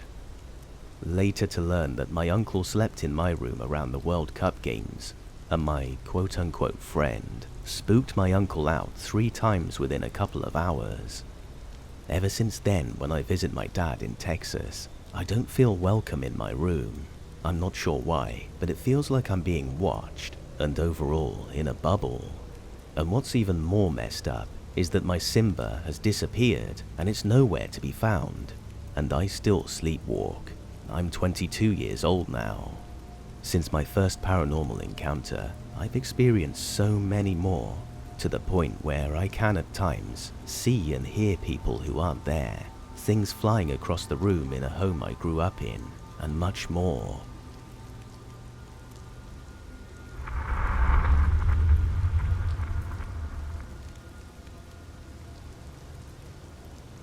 When I was around 11 or 12 years old living in the UK, I went through a period of 4 months where I could never sleep all the way through at home. No matter how tired I was or what time I went to bed, I would always wake up around 2 to 3 a.m. If I slept at my grandmother's house, no problems at all. Every night that I woke up, it would be silent in the house except for a light tapping sound coming from the corner of my bedroom where my wardrobe used to be. Every night, I would hear this tapping noise and it would keep me from being able to fall back asleep, in part because I was absolutely pooping my pants. The tapping sound was never continuous. It would tap for different lengths of time, then stop, before continuing again. This counted out my mother's "it must be next door neighbor's clock" explanation when I told her about it. Creaking wardrobe doors and just my imagination were 2 other explanations that my mother gave me.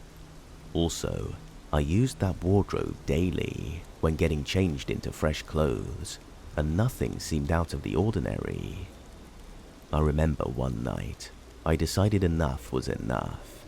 I had spent about an hour lying in bed, listening to the tapping and struggling to sleep.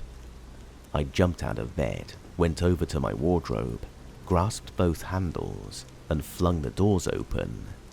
There was a pause for about 1 minute while I had the handles in my hands, once again pooping myself. As the doors flung open, a t-shirt that I had had on one of my hangers hit me in the face, and I had the feeling like something had punched me in the stomach. I remember lying on the floor in my room, not sure how long for, but it was like time just jumped forward 3 hours and my parents were getting up for work. I said nothing and went about my day as if nothing had happened. That was the last night that I ever woke up in the early hours of the morning, and the last time I ever heard that tapping sound. As I've grown older, I've spoken to my mother about it all, and she has told me many stories about our old house, and I have returned the favor with my other experiences. She said that because I was young and got scared easy, she always tried to find rational excuses for whatever spooky scenario I ever told her I was in.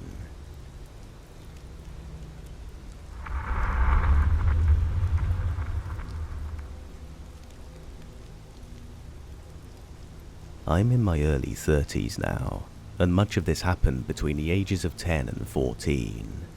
All of it started shortly after my family and I moved into a new home and town. The house we moved into was a fairly new construction at the time, and I don't believe there was anything interesting about the land it was built on.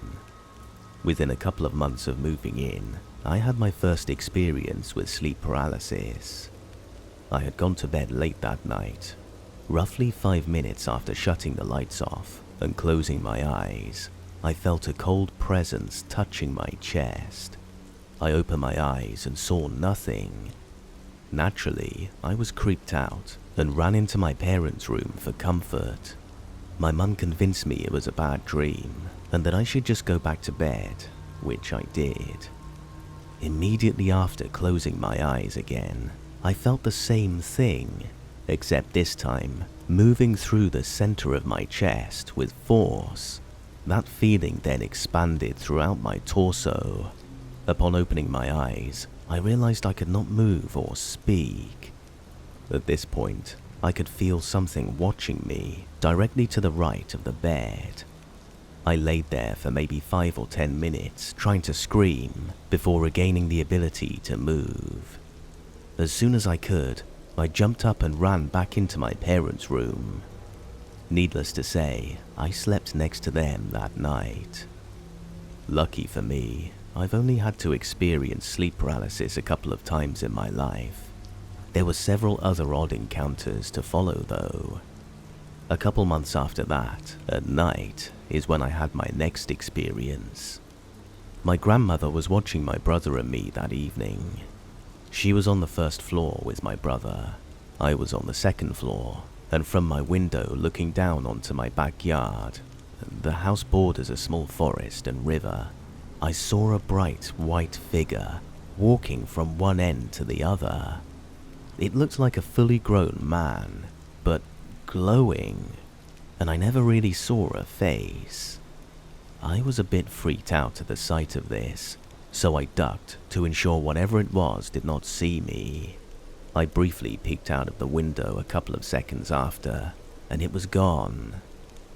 I ran downstairs immediately to find both my grandmother and my brother in the same room. No one that I know of was in the backyard at the time. These experiences piqued my interest in the paranormal.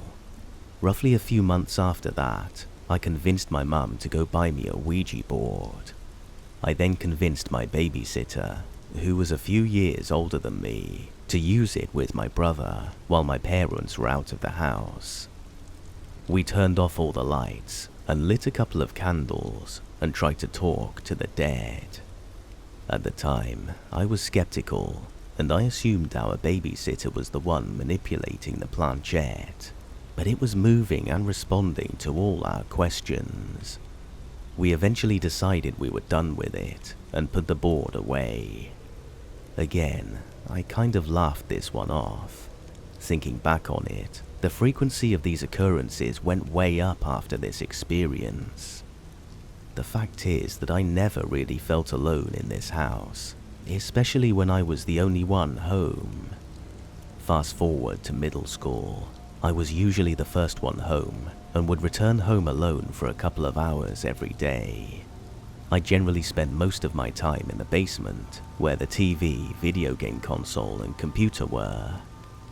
During this time, I would regularly hear the kitchen cabinets slamming shut.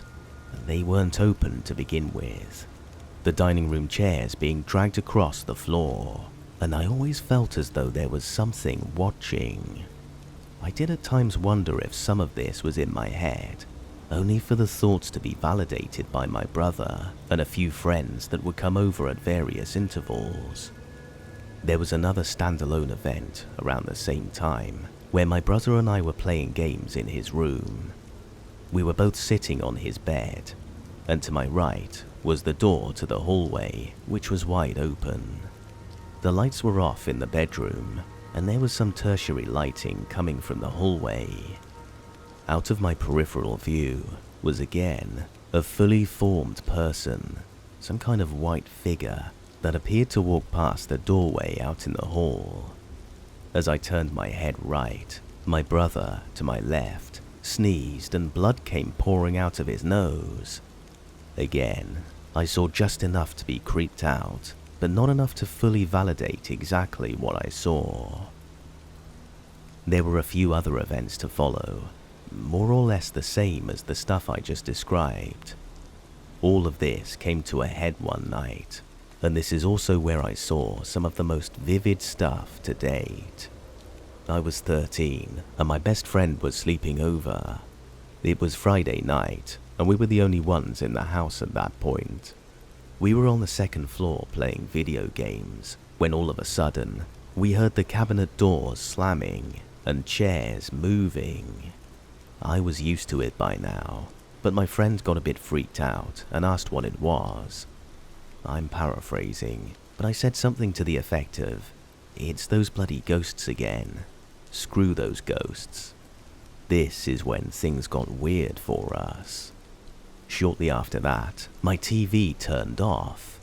The room became very cold, and it was almost like the air became heavy, and it took much more energy to get up and move around. We booked it from my room and went downstairs to the first floor. We calmed down afterwards and figured we had overreacted to what was probably an odd coincidence. We then decided to go back upstairs to play video games. As we were walking up, it became very cold, and we began feeling weighed down again.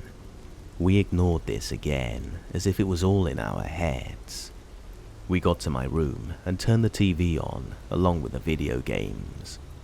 After about a minute or two, the same thing happened where the TV turned off, only this time I saw what looked like a floating orb or two out of the corner of my eye. We again ran downstairs. Like an idiot, I tried going upstairs a third time. Same cold and heaviness as before. This time I approached the top of the stairs. I looked into my parents' room from the hallway. The door was open but the lights were off, and to the right of their bed, I saw an all-white figure standing with no torso or head. I again booked it downstairs. At this point, we went into full-on paranoia mode.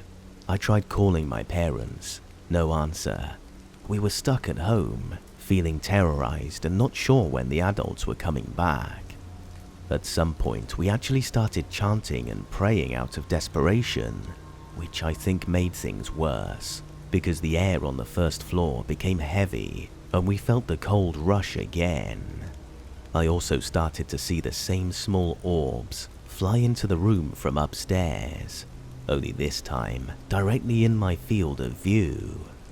This brought my anxiety to the next level, and I finally yelled out and apologized for saying what I said earlier, and in a very candid way, I pleaded with the spirits to leave me alone, pointing out that we both live here, and that I would not mess with them going forward if they did not mess with me. As I was apologizing, I saw 2 or 3 more of those small orbs, and one much larger, dark one, purple or black, all come into the room and just hang there for more than a few seconds. What's odd is after my apology, the orbs dissipated and the air cleared up.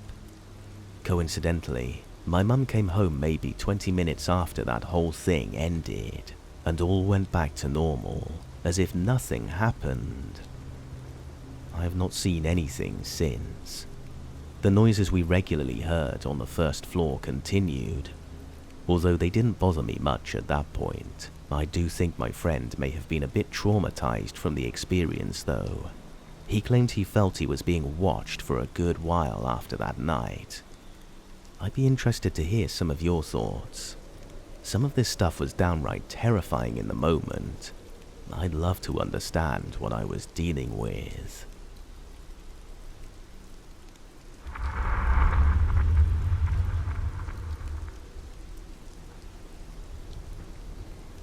I'll preface this with the fact that I've had many paranormal encounters since being young, and many were also witnessed by the people I was living with, or confirmed by neighbors.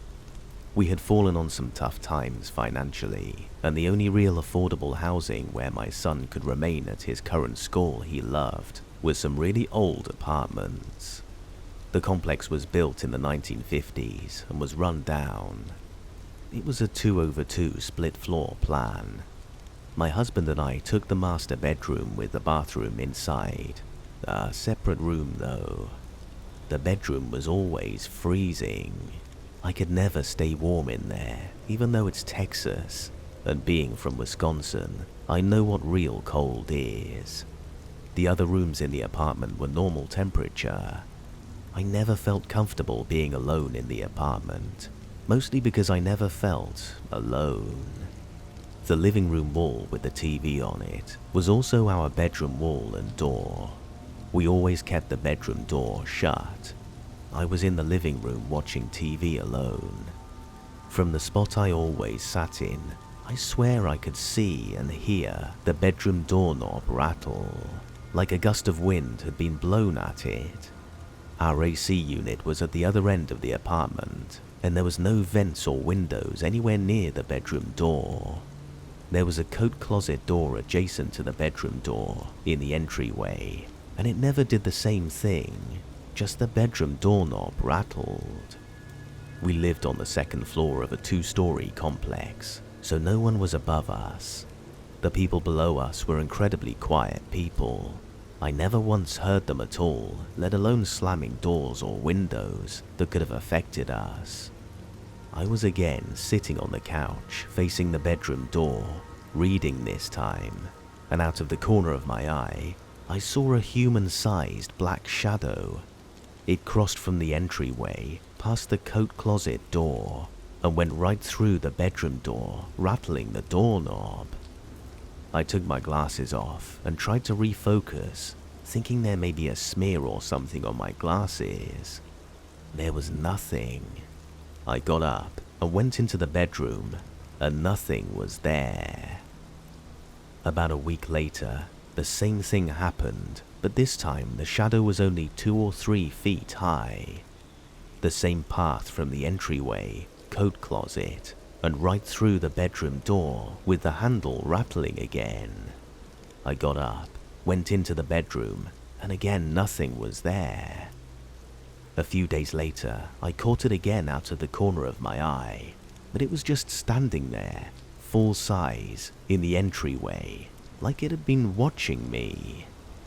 I only caught a glimpse this time before it disappeared, and this time I saw purple in its face, like purple eyes, although it could have been a scarf or maybe a hat. I wasn't usually ever alone in the evenings, but my husband and son were both gone one night.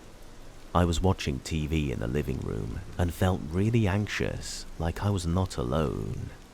The bedroom door handle started rattling, along with the door shaking some this time. I started getting pretty freaked out. I knew I needed to go check things out. I got up enough courage, knowing that I had to go into the bedroom, and that the light switches that are in that room are not next to the door, and I needed to use our bathroom, which meant going into the dark rooms to get the lights turned on. I took some deep breaths and opened the bedroom door, and as I went straight to the bathroom door in the dark, it opened up. I reached around to the left to flip on the light switch. What I felt instead, in the dark, was my hand go through some wet substance I can only compare to jello-ish or hair gel. I was shocked, flipped on the light, and went to grab the towel off the rack, completely expecting my whole hand to be soaked in something. It was dry as a bone. There was nothing different about the bedroom or bathroom, yet again, and the sensation of the gel stuff on my hand was gone. My middle daughter was over a few weeks later, sitting at my vanity in our bedroom, which was next to the bedroom door. I had told her of my experiences and others. She's sensitive too to energies. I was getting dressed and she was putting on makeup as we were going out. She said, "Mum, the shadow just walked through the door, past me, and into the bathroom. It looks like an old woman." She was the only one who had ever seen it besides me. We actually ended up swapping bedrooms, so my son could have the larger master bedroom to have friends over and play games. After we switched bedrooms, I never saw the shadow again, and the other bedroom was always reasonably warm. To this day, I'm not sure what I put my hand into that night. I have no idea, but without proof and being alone that night, they are only ideas. We moved a few months later, and I've never seen the black shadow again.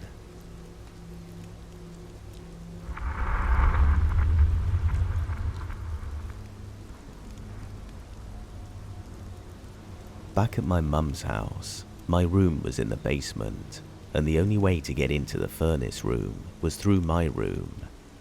The way my bed was set up was when I was on my side, I could see directly into the furnace room because there was no door separating my room and the furnace room. So one night, I was laying in bed.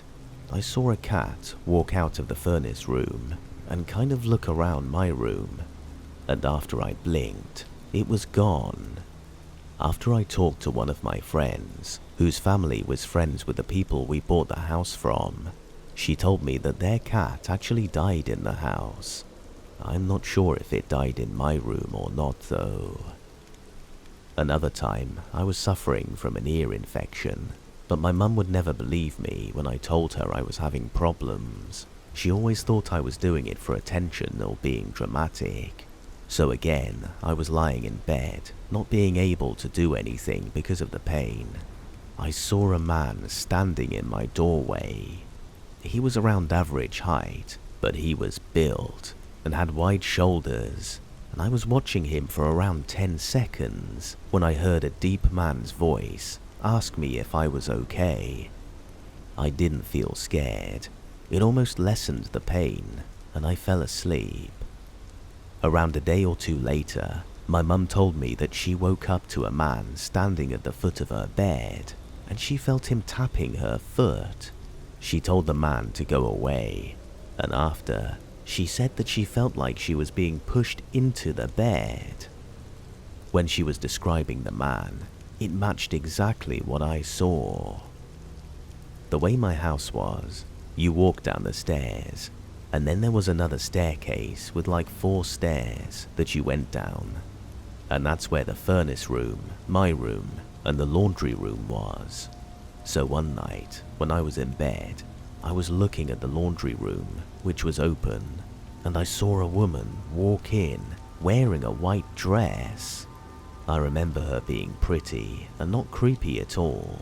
So I walked into the laundry room, and it was empty. So I went upstairs in the living room because my stepdad was still awake watching TV. So I told him what happened, and he said he saw the same woman walk downstairs. One time when I was home alone, I was sitting on the couch watching TV, and it was a couple of days after my brother's birthday, so he had one of those helium balloons in his room upstairs. I was watching TV when I see the balloon floating down the stairs, and it stops right in front of me, like something was trying to play with me. At first, I thought it could have been an open window, but I realized that the windows were closed, and it had to have left his room, float down the stairs, and turn towards me and stop, which kind of freaked me out. So I told my parents, but they just laughed at me for getting freaked out by a balloon. But a couple of days later, the same thing happened to them. But the weird part was, they were sitting in different seats that I was, so I don't think it was a draft or anything. The last story freaked me out the most. So one night, I was in my bed. My stepdad built a wall to cover the furnace room door in my room, and then made a doorway outside my room in the hallway, so it's easier to get in. As I'm lying there, I can see a shape of a person peeking into my room, and then quickly ducking back into the furnace room. I watched whatever it was do that for around 10 minutes, but the weird part, it was really dark in my room, but whatever it was darker than the darkness, if that makes sense. I only saw that thing one time.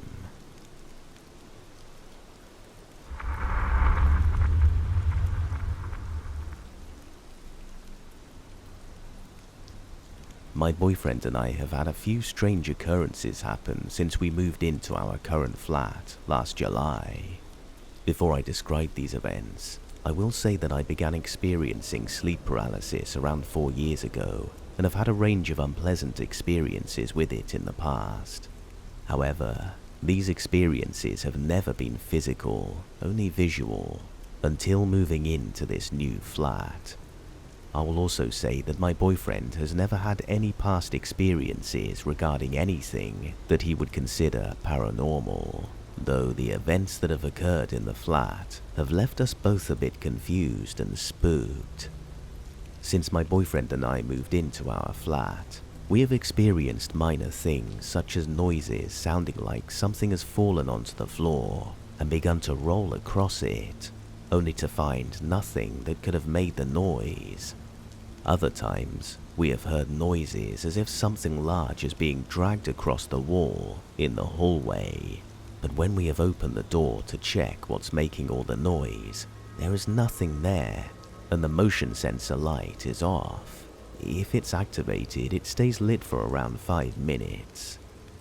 One very common thing we experience is the chain on the bedroom blinds rocks from side to side sometimes.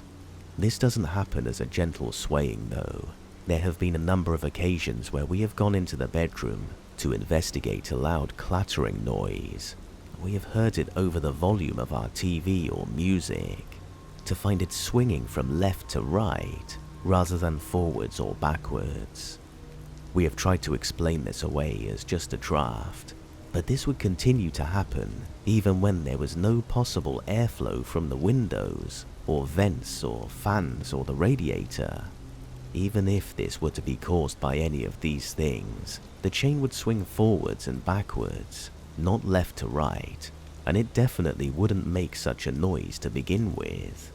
It sounds as if it's been lifted up and released, causing it to hit the wall and then begin to sway. Upon initially moving in, I was having terrible trouble sleeping or staying asleep, to the point where I had to seek medical advice. I was sleeping during the day, as I work part-time night shift while I'm at university, and finish work at 7:30 AM, but have since started going to bed earlier in the evening. When I was actually managing to sleep, I would have very graphic, intense nightmares. Some were so bad, I would wake up and just burst into tears. On a few occasions, I would have sleep paralysis too, but there was one time this happened that ended up really shaking me up. Across from my bed is a wardrobe where both doors are fully mirrored. The right side wall, as you see it from the bed, also has a mirror above a small desk. During this particular sleep paralysis, I watched my boyfriend, who was not home but at work, walk past the wardrobe mirrors from left to right, but this appeared only as his reflection inside the mirror. He then wasn't visible for a moment, as he seemed to have walked out of the frame of the mirror until I saw the reflection past the other mirror on the right. After this, there was nothing for a few seconds, but I was still in paralysis until I felt something yank the bottom of my duvet covers away from me. Cliché, I know, but this had never happened to me before. It spooked me out of my sleep paralysis, and I shot up and grabbed my covers towards me.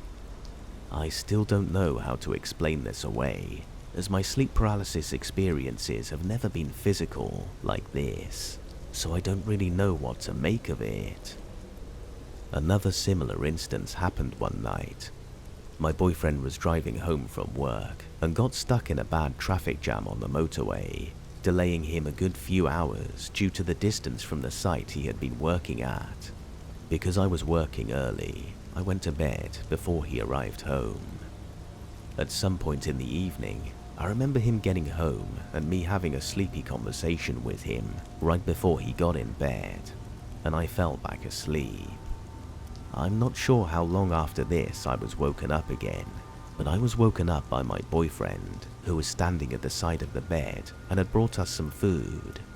I was instantly confused, asking where he had gotten the food from and when he had left to get it, to be met with the same confusion. Apparently, he had only just gotten home. I'm still confused by this, as this is not something that has ever happened to me and really creeped us both out. I don't know what to make of it. The final straw for me was one evening I was talking to my boyfriend as I was just walking around tidying up, only to turn to him at one point and see what can only be described as a solid silhouette of a child crouched down directly behind him. At this point, I started straight up freaking out, running into the bedroom and refusing to leave for the rest of the night. The next day, I contacted my stepmom, who is very spiritual and has had all sorts of encounters and experiences with the unseen world, including running her own business where she does tarot, amongst other things. My dad and my stepmom came to visit the following weekend, where she cleansed the flat and recommended I buy black tourmaline for protection, which I have. Since then, this kind of activity has decreased, but not stopped entirely, resigning itself to just the random, unexplained noises. One thing that I noted when my stepmom came to cleanse the flat was that when she asked whose side of the bed, it was that which my boyfriend slept on, but didn't elaborate, and honestly, I didn't ask why at the time, but I'm going to as the events keep playing on my mind, and I feel like I have no answers to anything. I really don't know what to make of any of this. The only connections I can make are all leading back to my boyfriend, with a silhouette crouched behind him, the physical sleep paralysis, him getting home twice in the same night, and my stepmom asking about his side of the bed. This is the second place we have lived together, and the occurrences only started upon moving here. I did scour the depths of the internet and found that supposedly we live right by a ley line, but I've found no solid evidence to support this, though it is apparently discussed in a book about the city that was published in 1987, which talks about legends, folklore, and mysteries.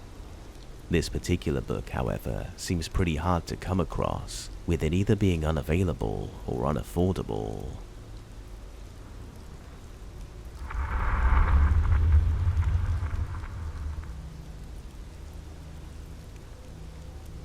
My experience with ghosts happened about 10 years ago when I was in my early 40s. I was at my parents' house with my family visiting for holiday.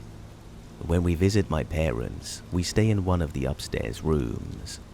At the time, I didn't believe in ghosts and never really put much thought into it.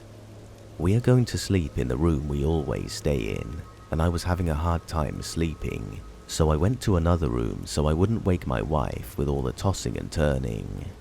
As I was laying there trying to sleep, I hear distinct footsteps on the carpet floor. It then got very cold, and I'm starting to panic a bit. I just lay there, frozen, as I could feel someone standing right next to me.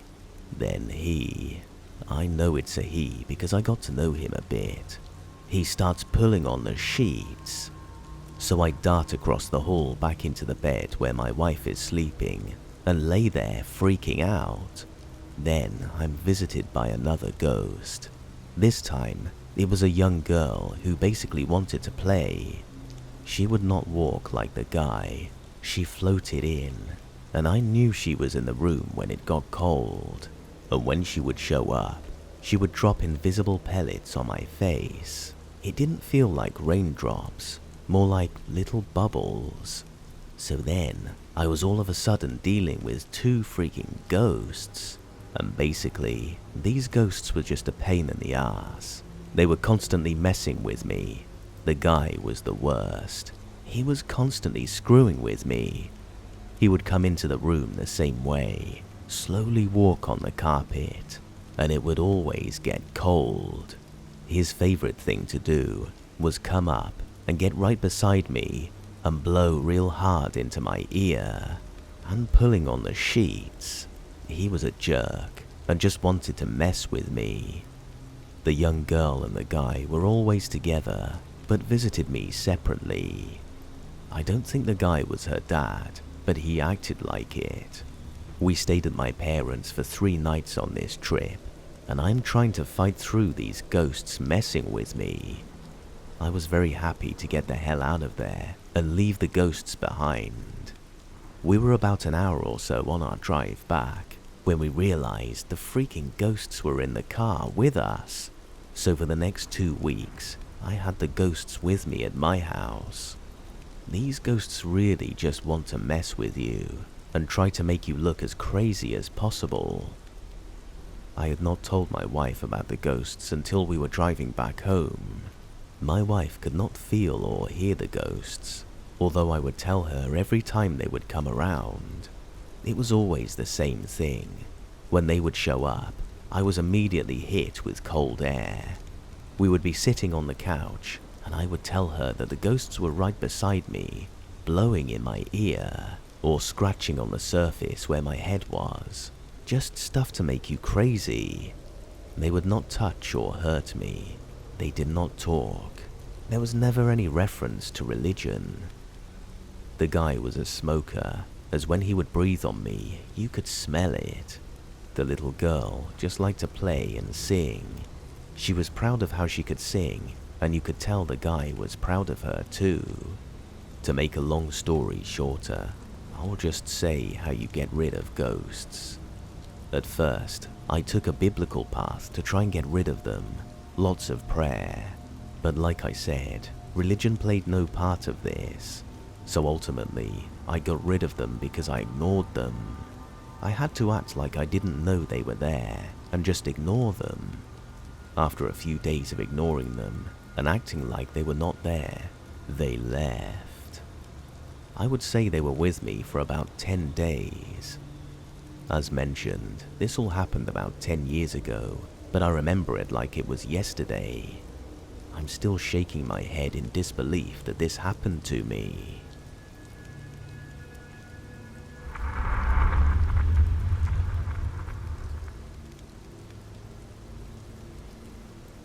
For context, my boyfriend lives alone in a 2-bedroom apartment. He lives in a gated community with around 12 blocks and 10 houses in each block, so it's a pretty big place. I've been going to his place for almost a year now. The apartment is also located near a graveyard, if that means anything. Anyway, I stay over during the weekends, and I'm there practically every other day too. The first time I visited, I couldn't help but feel some sort of presence. Not necessarily evil, but I did feel something. I'm known for being intuitive, and I pick up on energy well. However, nothing outright weird happened, so I brushed it off. Now, let me get to the slightly alarming bits that got me wondering. The master bedroom of the house has a very off-putting vibe to it. It is always dark, no matter whether the lights are on or the curtains are open. The TV turns off by itself sometimes. Lights turn on by themselves. This happened 2 times, and it's very clear none of us did it. Once we were drinking at home, and out of nowhere, a light that we never usually turn on, because the switch is located in an inconvenient place, was suddenly on. We dismissed it as maybe one of us turning it on when we were drunk, and quickly brushed it away. The second time was in the master bedroom. There is a bathroom there that he occasionally uses. One day, before we headed out, I remember the bathroom light being on, and thinking to myself, why does he keep leaving this light on? The electricity bill is going to skyrocket. I clearly remember switching it off after that. Of course, when we came back home, the light was turned on. Once, my boyfriend and I were asleep in the other bedroom, and suddenly, he started coming closer to my side of the bed while still asleep. He kept nudging, and when I asked him what happened, he replied saying, "Someone is sleeping there." I didn't wake him up after that, for my own peace of mind. Needless to say, I was bricking it for the rest of the night. My boyfriend's mum came to visit, and swears to God that she felt something pull her leg while she was asleep. Probably the most creepy incident I have encountered. I gifted my boyfriend a leather bracelet for his birthday, and he loves it. A week or so ago, he couldn't find it. I went over for the weekend, and we scoured the entire house looking for it. I mean, we swept up the entire place. He usually leaves it on a table below his TV, and I remember literally sweeping up the whole table looking for it. It's not even a messy table. It just had his helmet and a few other daily things like keys. We gave up hope and stepped out. We came home that night and went straight to bed. The next morning, the bracelet was right there on the table, as though someone had neatly placed it there. I showed it to my boyfriend. We took one look at each other and we knew. Again, we just chose not to address it. This whatever entity that I suspect is there is not seemingly harmful, although it is creepy. My boyfriend has lived there for over a year, and nothing too alarming has happened except for these things. He lives alone too. However, it is bothering me a bit. Moving out is definitely a doable option, but is that the only solution? Do we just leave it alone and coexist?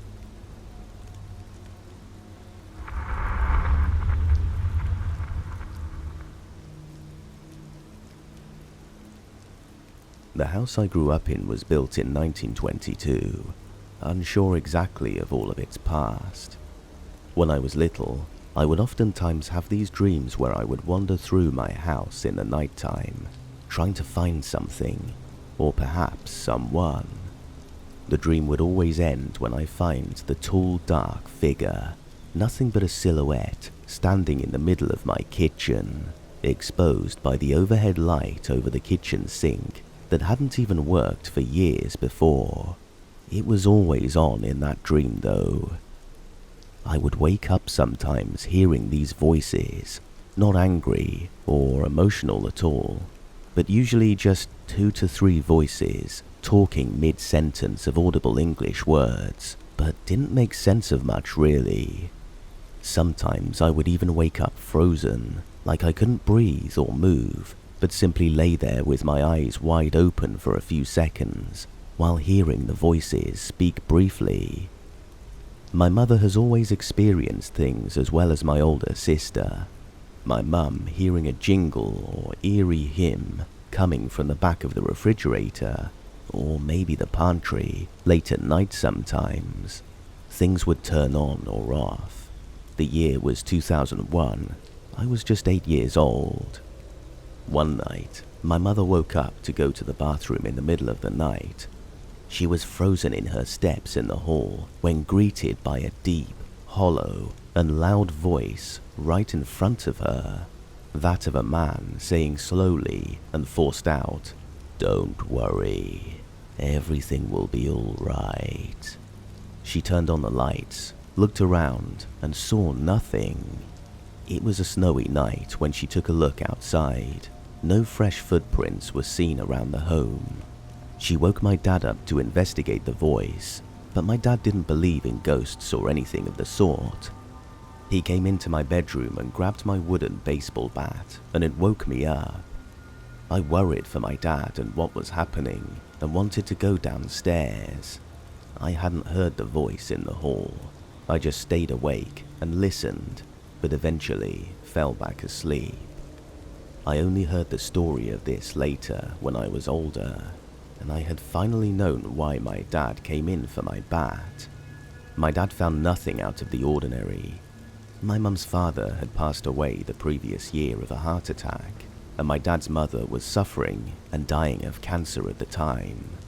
My mum seems to think that the message was in reference to those events.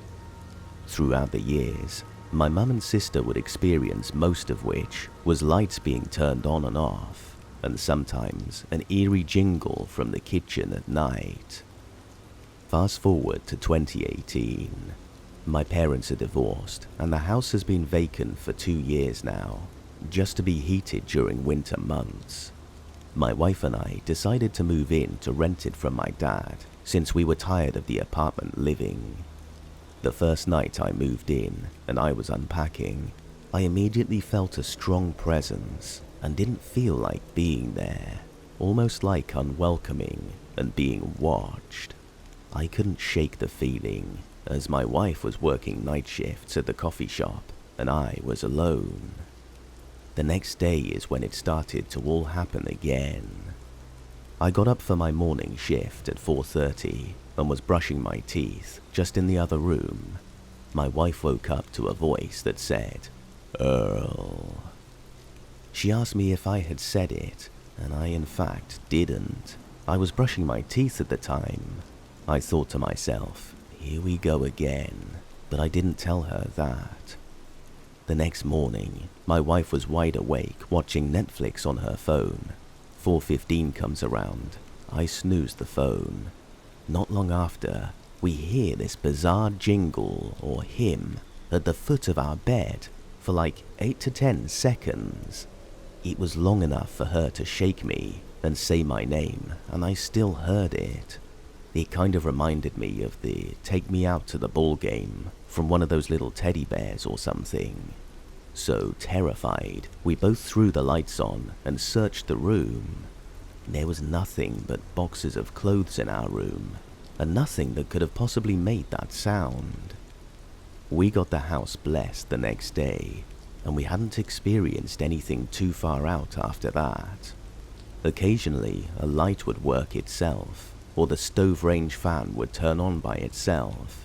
It didn't work when we tried it. There was also another time where me and my wife were both standing right next to each other, and I was getting a phone call from her cell, but she was using her phone, and it didn't even show on her phone that she was calling me. I was too afraid to pick up, but sometimes I wonder what would have happened if I did pick up. Later on, we got a home, and my sister moved in, and had one night experienced a disembodied voice at the end of her bed, just whistling the tune to the TV show she had just finished watching. She had also taken videos and seen several orbs just floating around. I just asked her the other day if she had experienced anything lately, and she says that she doesn't anymore. She and her boyfriend are in a good and happy place in life at the moment, and she seems to think that could be why she isn't experiencing weird things anymore. She also told me that she thought the house was some sort of portal where many spirits would come through.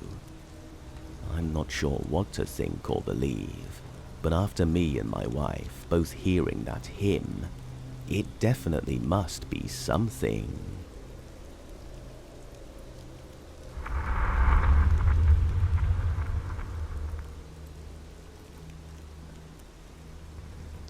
The house I sit for is haunted.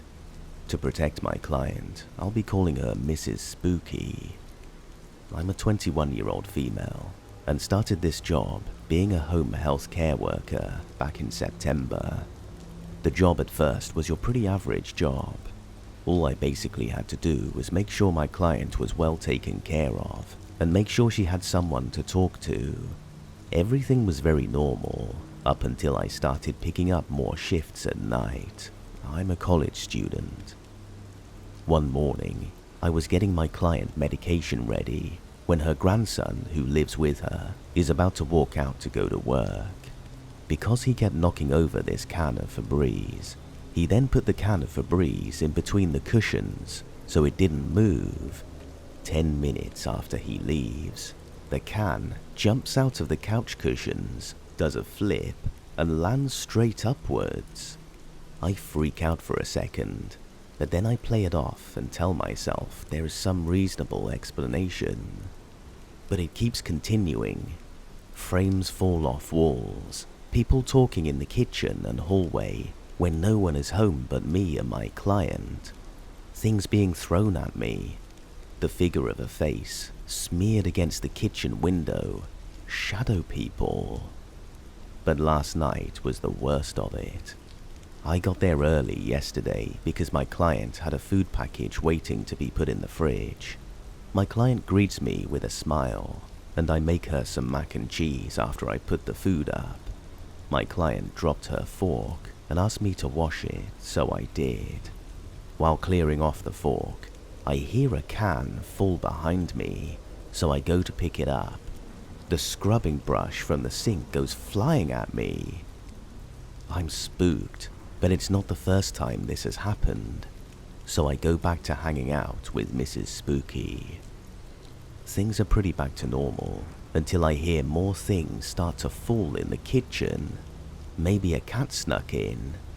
I go to turn on the kitchen light, but the light bulb bursts and the house goes from a good 94, my client gets cold easy, to a cool 60-ish degrees.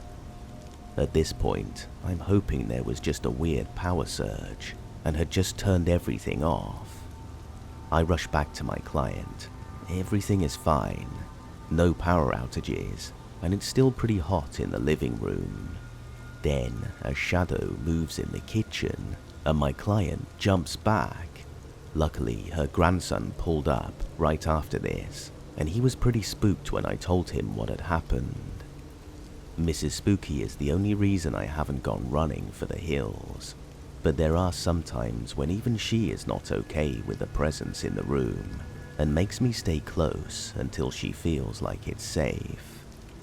Maybe it's a ghost or demon. Maybe someone has been in the house without anyone knowing. All I know is I'm terrified to go back to work.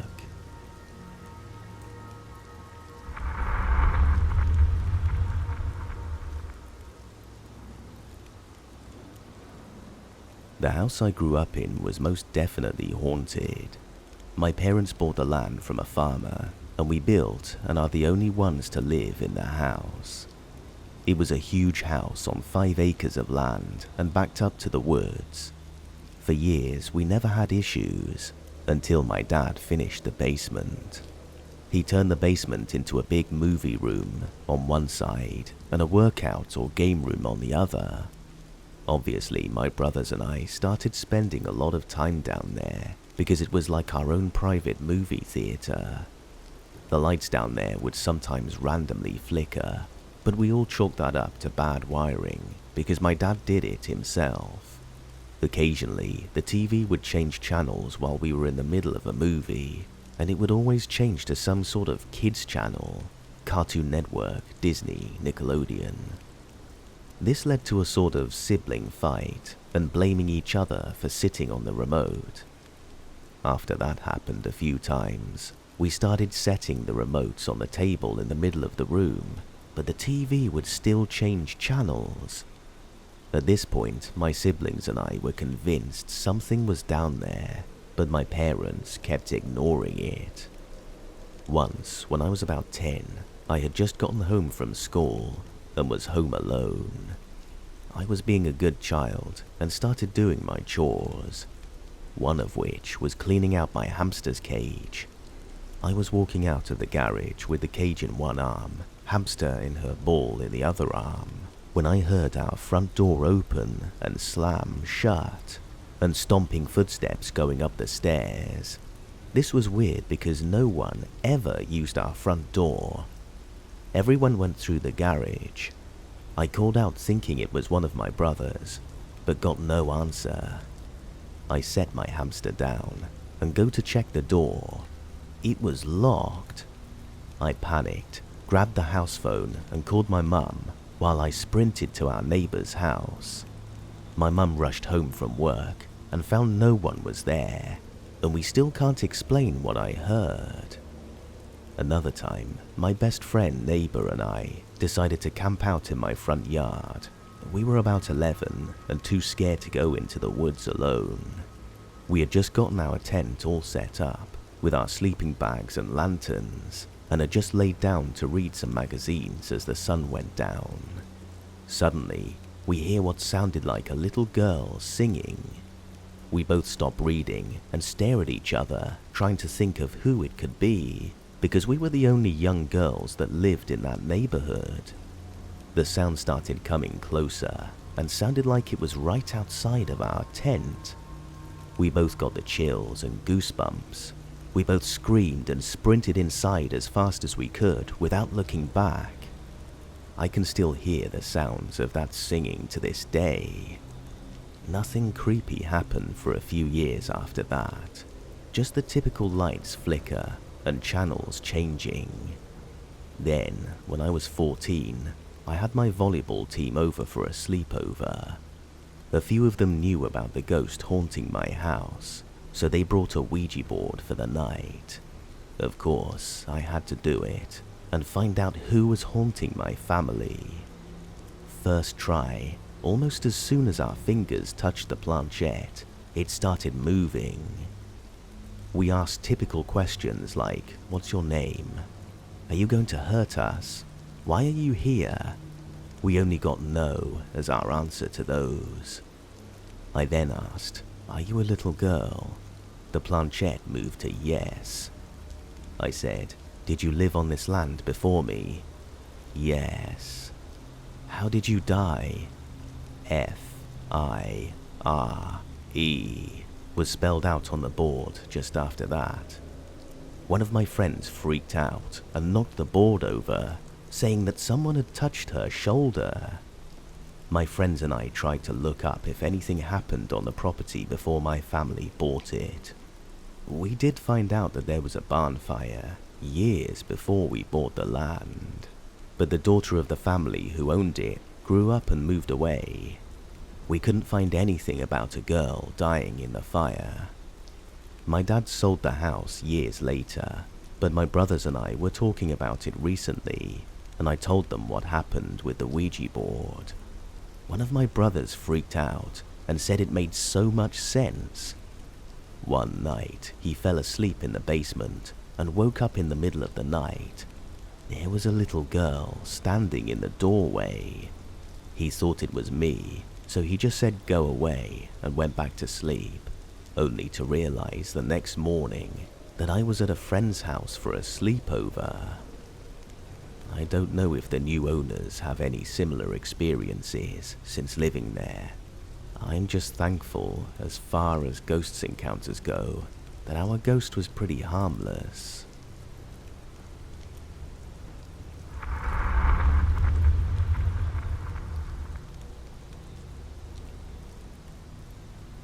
For context, as far back as I can remember, I've lived in haunted apartments. I would share what would happen at my house, and my friends at school would think I was just making up creepy stories. Anyways, I moved into this house in downtown Huntington Beach, California, in the middle of school with my grandma. Things were being moved, lights flickering, handprints on my mirror after a shower, and so much more. I have so many stories to share about my experiences, so let's get to the story. I had a close group of friends going into high school, with whom I'd share what was happening at my house. Of course, no one believed me, so naturally, I ended up keeping my experiences to myself. The only one who believed me was my best friend at the time, but every time I'd share, she would just get creeped out. Halloween night 2015, I invited my friends to do some light trick-or-treating and just hang out on my rooftop patio. Yeah, I know we were freshmen in high school, and we were too old. Anyway, after having a fun night going through the neighborhoods and downtown strip, we came back to my house to chill. My mother and grandma had left for LA to go to a Halloween party, so I had the house to myself. As we're hanging out, they brought up the ghost that is in my house. It seemed like they wanted to have spooky stories about him. FYI, a man died in our house from a brain aneurysm in the master bedroom. After a couple of stories, they began to laugh and poke harmless fun at him. I told them they shouldn't be saying that about him. Looking back at it, if someone told you, you should be scared. Our house has intercoms in every room and hallway, including the rooftop patio. Growing up in the house, I always suspected that he liked to use the intercoms, because wherever I was, the intercom would turn on and play telephone tag with me. Honestly, it instinctually popped into my head that he was probably listening because he loved parties. After giving an unintentionally eerie warning, I said I was going to go to the kitchen, which was on the first floor, to get more Dr. Pepper, and my friends instantly shot up from their chairs and wanted to come with me. I knew they were just scared. There's a door at the bottom of the spiral staircase to re-enter the laundry room, and once in there, there's another door that leads into the main part of the house. As we are approaching the first door, I go to twist the knob, and it was locked. The door was mostly glass, so looking through, all you can see is the darkness of the laundry room. Instantly, my friends freak out, and ask me if my mum or grandma locked us out, but they hadn't been home in hours. They didn't believe me, so I FaceTimed my grandma, and of course, she was like, "There's no way we locked you out because we left before your friends got there." I wish you could see the looks on their faces. I explained to them how I warned them not to be making fun of the paranormal, and asked them to say sorry and maybe Kent would let us in. They apologized quickly, and the lock on the door unlocked. I go to open the door and it's still locked. I told them to make it sincere, and after they were pleading, the deadbolt unlocked. They still didn't learn their lesson. Now we're in the laundry room about to go through the door that leads into the main part of the house, and they start laughing and poking fun again. So here we go again. We hear the door lock up. They then start to panic. I told them to just learn their lesson and stop. More apologizing happens, and the door unlocks. Once the door was open, my friends quickly ran down the stairs by the front door and said they needed to leave. They never came over my house again. I've always felt pretty chill in paranormal encounters, so once I said my goodbyes, I talked out loud to Kent and started laughing because finally they experienced something. I put on some horror movies on Netflix and ended up having a peaceful Halloween night. I'm not sure if they remember this night or if they trauma blocked it out, but it was a 10 out of 10. Moral of the story, respect the dead and maybe wait to make fun when you're not on the haunted property.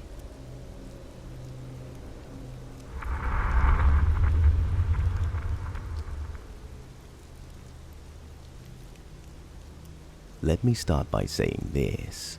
I've been able to sense spirits or entities or the energy of people living since I was 6. I even had my great-grandfather present himself to me in semi-physical form. I had no way of knowing what he looked like or who he was because he died tragically at work, and no one in my family likes to talk about it. I learned after this incident as to why, as my grandmother told me on the one rare occasion. 3 days later, my grandmother found his wedding band that had been misplaced for 15 years. So I recently moved in with my fiancé and his family. I've been living here for 3 months now, and just in the past 2 weeks, there have been weird things happening. It's an older farmhouse, and I'm not sure if someone has died here or not. The house itself doesn't have much of a creepy feel to it. It's just a less modern home, so it's kind of a sight for sore eyes, which I don't mind. I like older, thrifted antique things. They have history. It first started with me walking in the middle of the night to get some water. Everyone was sleeping, so the lights were off. I made my way down a flight of steps and to the kitchen with my flashlight on my phone. Nothing out of the ordinary. As I'm going back up, I get about halfway on the stairs and feel like something was watching me from behind. I was so terrified, I didn't want to walk all the way to the top of the steps because I feared I would see someone appear behind me in the mirror, which is located at the top. I tell myself, quit being a little chicken, squeezed my eyes shut, and ran up the rest of the way. I accidentally slammed the door so hard I woke up my fiancé. He obviously asked me what the hell was wrong with me, as I scared him and looked terrified myself. I told him what happened, and in the manliest way possible, he told me to go back to bed, and it was nothing. But I could tell he seemed weirded out by my story too. Since then, I've heard noises in the middle of the night, like someone is in the basement or the kitchen, and no one else living here gets up in the middle of the night unless they go to the bathroom, which is a completely different noise than someone rummaging around in the basement or the kitchen. Progressed to earlier this week. It's only me, my sister-in-law, and her daughter home. We all agree to go out on a Walmart excursion. I lock my dog in his kennel on the top floor. They tie their dog up outside. It was a warmer day, and both dogs can't be out together. They cause mischief. When we return, the basement is destroyed. There was stuff literally everywhere. We tried to dismiss it by saying maybe an animal got in because the landlord came and left the door open. The next morning, we were at the table talking about it again, but this time it clicked in my brain that when we came home, the door to the basement was in fact closed, and no one else had been home yet. We were only gone for 2 hours. A few days go by with no activity. Then, yesterday, my sister-in-law's daughter tells me she heard scratching on the wall closest to her bed, which happens to be the one wall that's closest to the bottom of the stairs. I went to the gym today after putting in a load of laundry and put the second load I was going to do when I got home on top of the washing machine. I've done this multiple times before and nothing has happened to my basket. When I got home and went to change them over, the dryer, the basket and dirty clothes were on the floor. I'm honestly starting to think some paranormal stuff is going on here.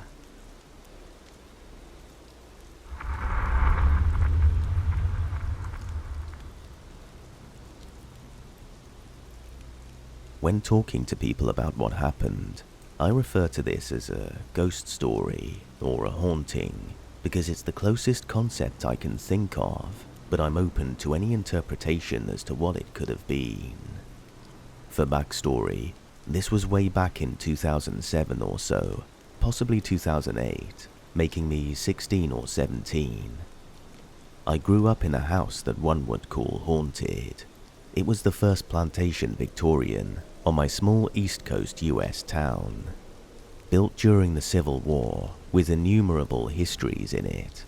Strange things did occur from time to time, which I would chalk up to paranormal activity, despite being an agnostic skeptic, with a healthy respect for the possibility of reincarnation from reading case compilations like Life Before Life and its ilk. Anyway, it was about 9:45 on a school night, and I was getting ready for bed. An avid reader, my routine involved sitting in bed, consuming some tome or another, before switching off the light and reclining. My precious cat daughter, who is now 21, has slept with me since I was 11 years old. At this point, she was lying on my shins, waiting for me to finish my book. Once finished reading, I would always put the book down next to me in the bed, turn off the light, recline, and she would walk up my body and lay on my chest. This time, the universe had a different plan for us. I was engrossed in what I was reading. I think it was a Hannibal derivative, some kind of murder tale, and wide awake. I've been a lifelong insomniac, so I never fall asleep easily. This was not a dream forthcoming, let me assure you. I put the book face down next to me, as usual, and reached up to turn out the light, a vintage standing lamp that arched over my bed. But this time, as soon as I hit the switch, before I even reclined, right as the room went dark, a body falls on my bed. That is the only description for what happened, because that is what we felt, what both my cat and I experienced. A body, the heft and size of a small man, falls from thin air onto the bed with an audible whomp. There is nothing else it felt like but a goddamn falling corpse, somehow materializing mid-plummet, falling on top of me and my cat, from some height, judging by the force of impact. It scared the bejesus out of my cat, who instantly flew off the bed and out the door in a total flight of panic. I knew it was a real event because of her reaction. I immediately turned the light back on, and nothing was there. Well, no, not nothing, because there was an imprint, a body-sized divot upon my down comforter, where this invisible thing had whomped upon us. To prove, alongside the cat reaction and the audible noise it had made, and the sensation of its impact, that it really had existed. It had happened. I am not crazy. I was completely sober and awake. My cat and my down comforter experienced what I experienced, physically. Yet, in telling the story, I feel the burden of incredibility. How could such a thing have happened? The logical part of my brain longs to fit a neat solution onto what happened that night, but logic does not explain it. In the years since this occurred, I've mulled over the incident frequently, and in my heart, I believe that I experienced some poor soul's suicide. Perhaps not a suicide in our dimension, or maybe not in our timeline, or maybe not just at this juncture in our timeline.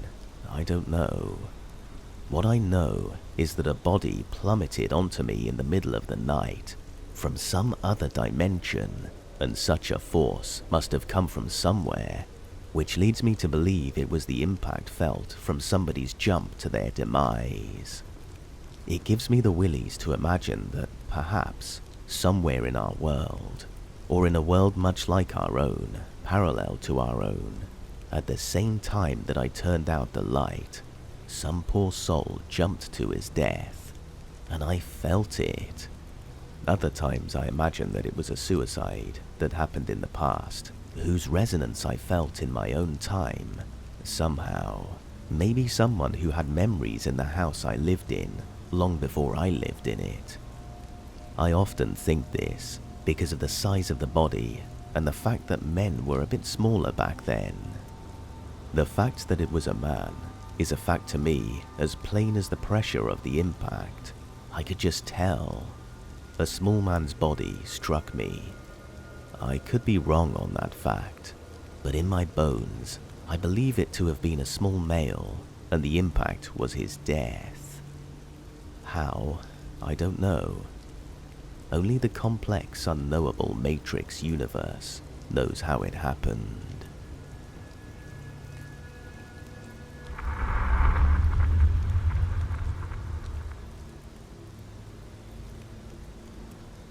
To start, I've always been completely open to and believe in the paranormal, and have even captured pictures and recordings before.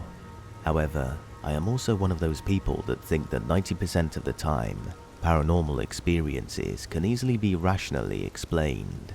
It's that rare 10% where it's truly unexplained and paranormal. I've never really been affected, nor had I seen anything with my own eyes before my son was born.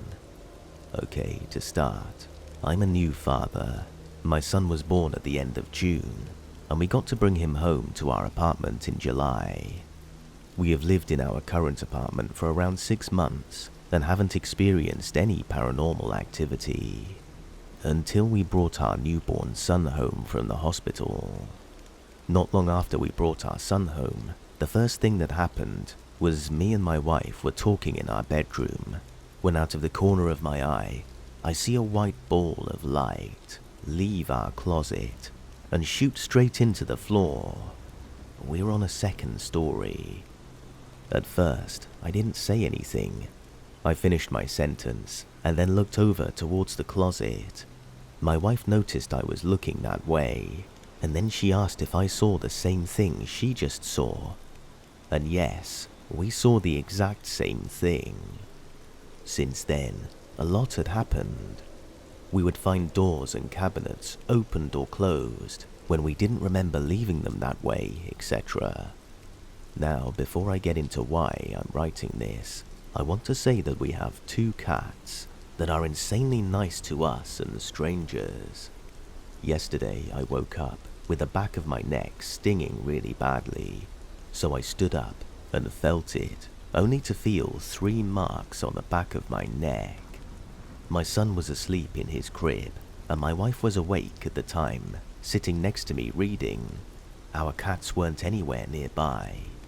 My wife sees the scratches, and at first, we blow it off thinking it had to be the cats. However, the more I thought about it, the more it didn't make sense. In 4 years, my cats had never scratched me. My cats sleep with us here and there, but they never go above our hips, on the bed, enjoying to sleep in between me and my wife's legs. Also, why did I just now start feeling it if my cats scratched me beforehand? Now confused, I had my wife take a photo of the scratches, and when I saw the picture, I ended up with more questions. There was 3 lines, 2 running down my neck, then 1 going along the side of my neck at the bottom of the other 2 lines. It's almost in the shape of an L or maybe a V. I'm posting this curious if anyone has ever heard of any demonic or evil spirits that follow newborn babies home. I'm hoping to hear I'm overthinking things and everything is okay, but I'm wanting everyone's honest opinions for what I should do from here. I did a small amount of research, and after reading a few people's suggestions on a paranormal thread, and I wanted to try and do something about the situation, just in case it was a demonic entity. I didn't have, nor knew where to get sage, but I did see that sometimes, even just the smell of sage can help, so I went and bought some sage-scented incense, and began burning that throughout the apartment. If anything, honestly, it's made me feel worse. I feel more tired and drained after doing this. In the early 90s, my grandma and grandpa would go and assist a pastor in cleansing and a few exorcisms, so I decided to give my grandma a call and describe everything that had happened. She wasn't positive of what it could be, but talked me through some prayers to say while on the phone. After I got off the phone, I decided to go and take a shower. Mid-shower, all of the bulbs to the lights in my bathroom went out. That evening, me and my wife laid in bed, and over in the direction of my son's crib, we heard a young boy's voice, clear as day, just say, "Hey." After the increased level of activity, I went over to my grandma's house and talked to them. They will be coming over in the next week or so to do some cleansing.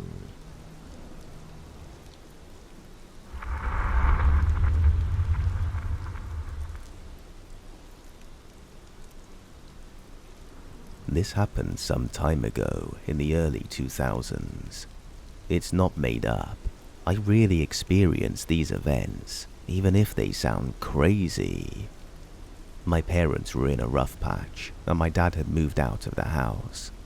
I was in high school at the time. It started out one night. My mum and I were watching TV. It sounded like scratching noises or heavy dragging noises in the attic, and we immediately assumed raccoons. I don't remember the timeline exactly, but we kept hearing this noise, and each time, maybe a few nights later or a week later, the noise slowly crossed from one end of the attic all the way to the other end of the house. My mum did have a company come check for animals, but they didn't find any. Then, the real scary stuff started happening. I was asleep one night and woke up to a figure next to my bed. My best description is a shadow person.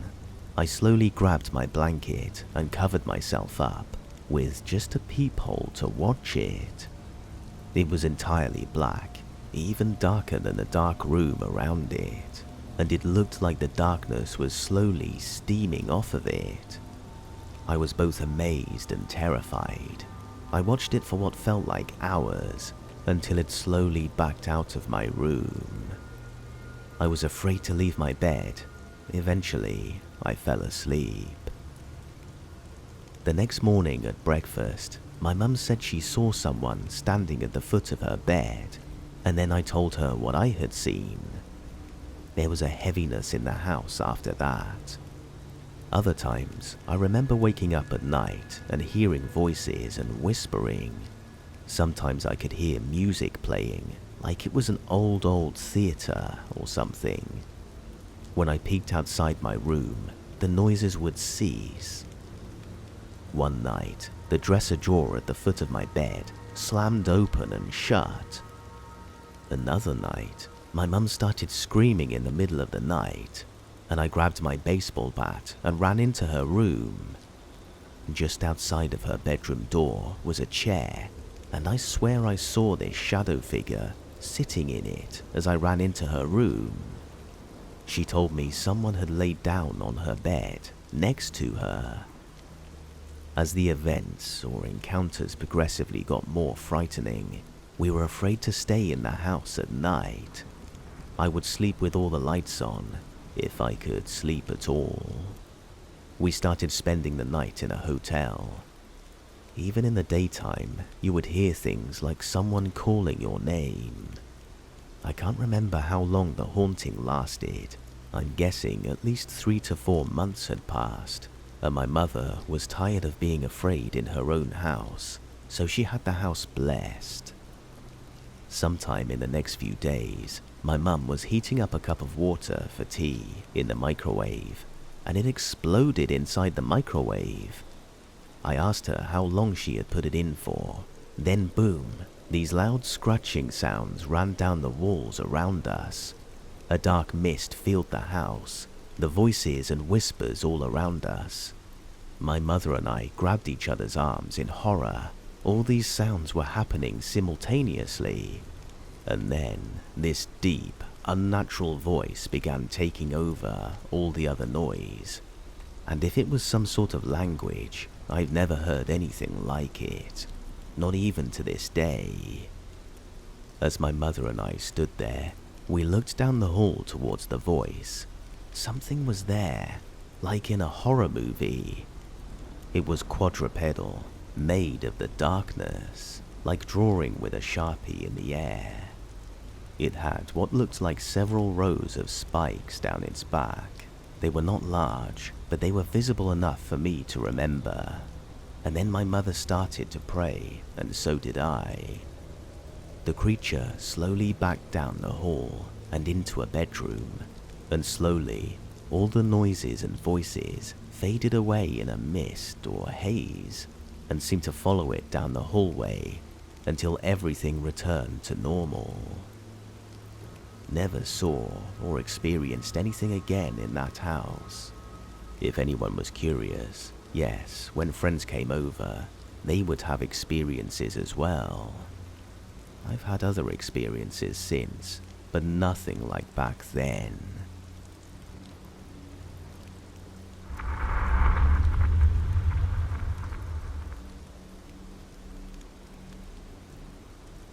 I'm a 23-year-old female.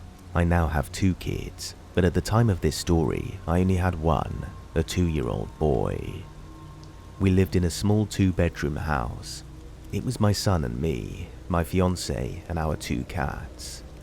Now, I grew up in a small town with my grandparents on their farm. The property they lived on was infested with bad energy, evil spirits, demons, etc. I don't know why they stayed in that house so long. As I said, this house, or whole property, was evil. Shadow figures, horrible nightmares, weird animal deaths, and so much more. If you walked into this house, you would see the efforts made to make it feel homely.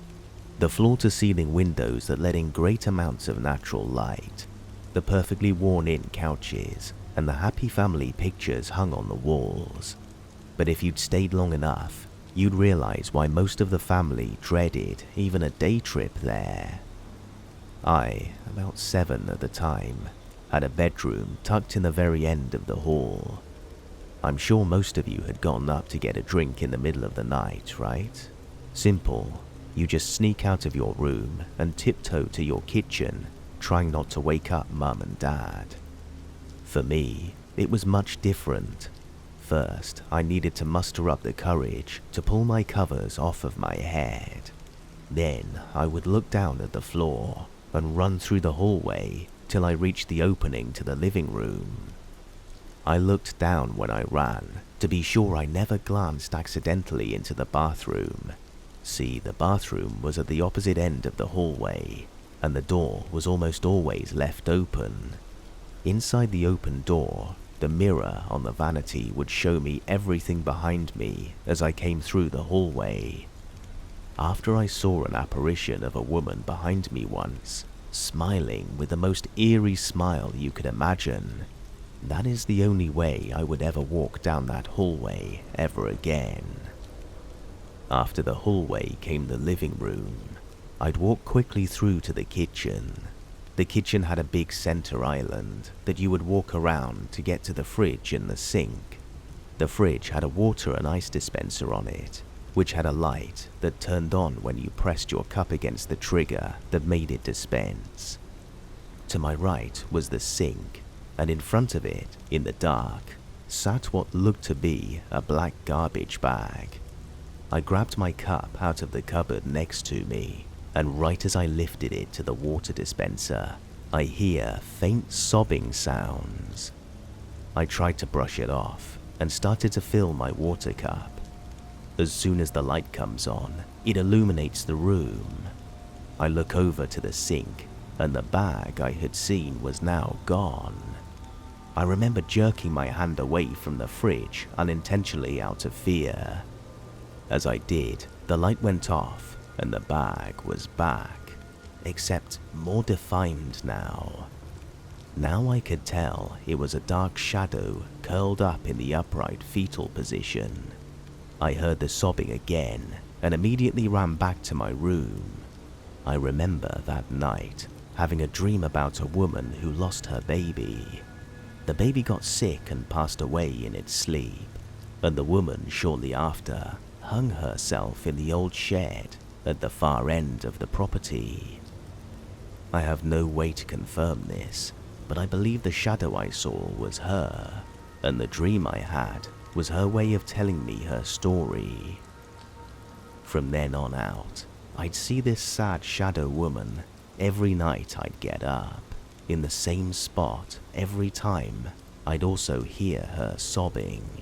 She never moved or even tried to look at me. I think she was a very sad soul, kept captive by the evil spirits that controlled the house. I wish I could have helped her move on, looking back at it now. In the early 2000s, their barn burned to the ground, killing many of their horses. It was ruled spontaneous combustion. It was assumed there was some tightly baled hay that must have had bits of moisture in the middle, and it caused the fire. They rebuilt in the following years. I got out as soon as I could, and years later, I ended up in the house that this part of the story takes place in. It was summer of 2019. We had just bought a pool for our backyard, and we were so excited to use it. We filled it up that day, and I got a text from my grandparents later on, letting me know that they were moving about 6 hours away, and that the nice California king-size Tempur-Pedic bed from the guest room was up for grabs. I told them I'd love it, and so we went to grab it, totally interrupting our swimming plans, but that was okay. Bringing something from that house into mine was the worst mistake I ever made. That night, we woke up to my 2-year-old son screaming from his room. We ran in to find him sitting up in his bed, pointing to the front of his room. That's where we found a puddle, a 3 by 2 foot puddle of water on his floor. It was the summer. There was no rain, but we checked the roof and walls anyway for any type of leak. There were none. We checked him to make sure he didn't pee. He didn't. I smelt it. Gross, I know. And it wasn't cat pee. There was absolutely no explanation. He slept in our room that night. The next morning, we saw our bathroom sink was clogged. My fiancé turned off the main water line under the sink so that no one could turn the water on, causing an accidental flood. A couple of hours later, we headed to the store to get stuff to unclog it. When we got back home, I saw the water coming from the bathroom, flooding the hallway. Both sink handles were turned on, and water was pouring from the sink. We checked our security system. There's no way someone broke in. That's when I started freaking out. I didn't even understand why all of a sudden this stuff was happening. Fast forward a couple of days. We were headed out to the pool, finally. As my son heads towards our door, he looks up in the corner of the ceiling, immediately drops to his knees, and covers his eyes and starts screaming. He told my fiancé he saw a dead girl crawling on the ceiling. I flipped, and we left the house for the day. 3 days later, we have some friends over. We were drinking and hanging out. My friend had an air mattress on my son's bedroom floor, and we decided we needed to head to bed. All the lights and TVs were off. 15 minutes later, the TV turns on, and the song Drowning by Kodiak, I think, starts playing. Listen to it if you haven't. The first 30-ish seconds are what played. I went out to turn it off, and the remote was dead. So no, a cat didn't step on it. Nothing. I started putting pieces together. I called a medium, and she told us to take the pole down immediately, that either something was trying to warn us that something bad was going to happen with the pole, or something was going to try to drown my son or pets in it. I still have chills telling this story. She also said, "I'm sensing you guys just brought something into your home, and there is evil attached to it. You need to get rid of it now." That's when it hit me. The bed. We set the bed out for the garbage company, and it was taken to the dump. We bought a travel trailer and moved a month and a half later. My son, now 6, still remembers the girl he had seen.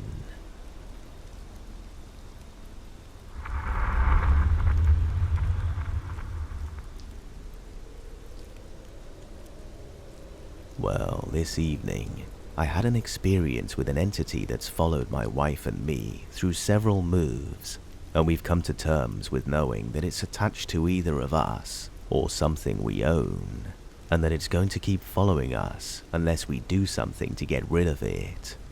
We simply call it the Peeker. The Peeker is of unknown origin, but for as long as my wife and I have been living together, since 2012, we've had experiences with it. Starting off, while we were just dating, neither of us told the other that we saw it. You know, not wanting to sound too crazy to each other. We both have had paranormal experiences separately before we got together, and had had a few conversations about ghosts, etc. But it wasn't until we moved in together that things escalated a bit. We realized that the house we were living in was haunted by more than one thing, and slowly we talked more and more about those things and were having matching experiences. It was great to feel validated that someone else saw and felt and experienced the same crazy moments, but also mildly frightening because, you know, ghosts. Well, the Peeker got its name from what it does. For the most part, it's a shadowy silhouette of a person that we would catch peeking around corners, or from behind furniture, through windows and doorways, etc., before ducking out of view just as you turn to look at it. It doesn't always duck out of view fast enough though, and we see glimpses of it. One of its best tricks is when it peeks out at you from a mirror, like the mirror is just another window or something. That always gives me a good scare. What's also been validating is that our dog has seen and reacted to it on several occasions, as well as the pets of some of our roommates we've had over the years. Through several years of different apartments and different rented homes, it's come along with us, to all of them, and because it just gives us a bit of a jump scare and hasn't tried to harm us in any way, we've just cohabited with it. Well, tonight is the first time that it has severely shocked and scared me. I'm watching a show on Netflix called The Midnight Club, a pretty decent series, and I've got the lights low in the room to add to the fright factor. My wife's watching something else in the other room, so it's just me, my snacks, and my comfy recliner while I'm watching. Things are getting a little intense, and I'm subconsciously rocking my chair ever so slightly. The episode's gotten to a pretty visually dark scene, so I can faintly see myself and the chair I'm in reflecting in the low light off the screen, and I see a silhouette moving, rising from behind and to the right of me. As soon as I start to turn to look, I see two large, very not shadow, white hands grab the side of my seat, forcibly stopping my rocking, pulling the chair back, and thrust its face around the back of the chair to just inches from mine before disappearing into nothingness. That was the most physical experience I've had with the Peeker, and probably any other paranormal entity I've come into contact with. Not only was it very up close and personal with me, but it grabbed my seat, stopped my rocking, and jerked the seat back. Needless to say, I stopped my show and turned the lights on while I mentally processed what just happened. Then I detailed everything out to my wife before sharing it all with you here.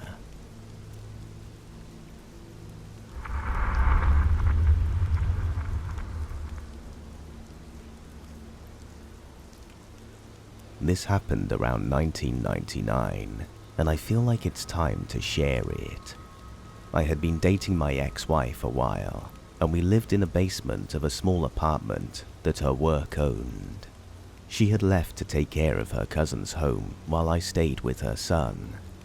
He was asleep, and I was in the living room. I got this sudden cold chill.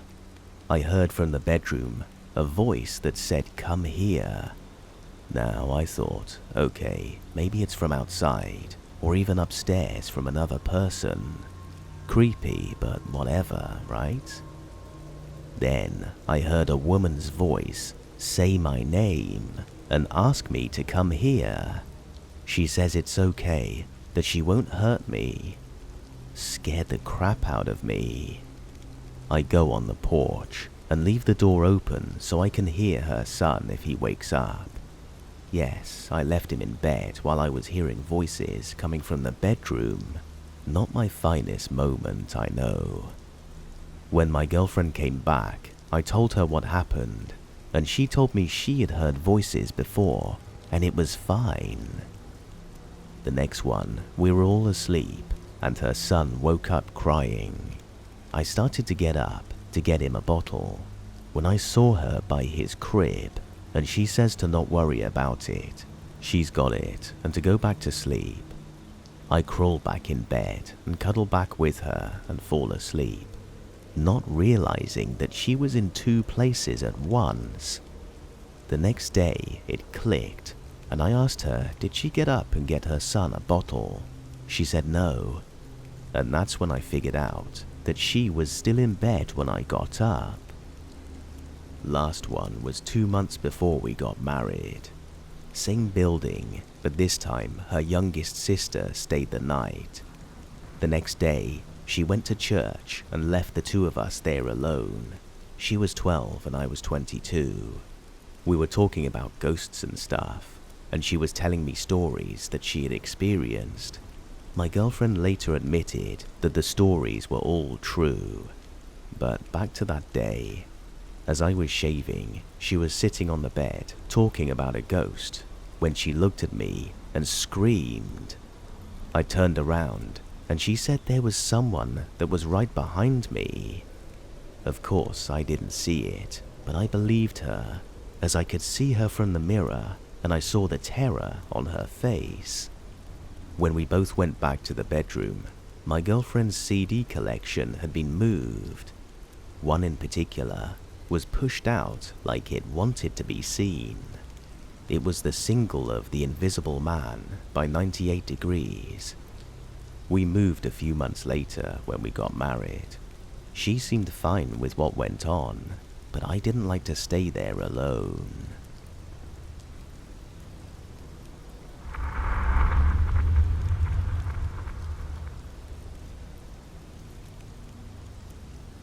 This happened years ago, but I remember everything clearly.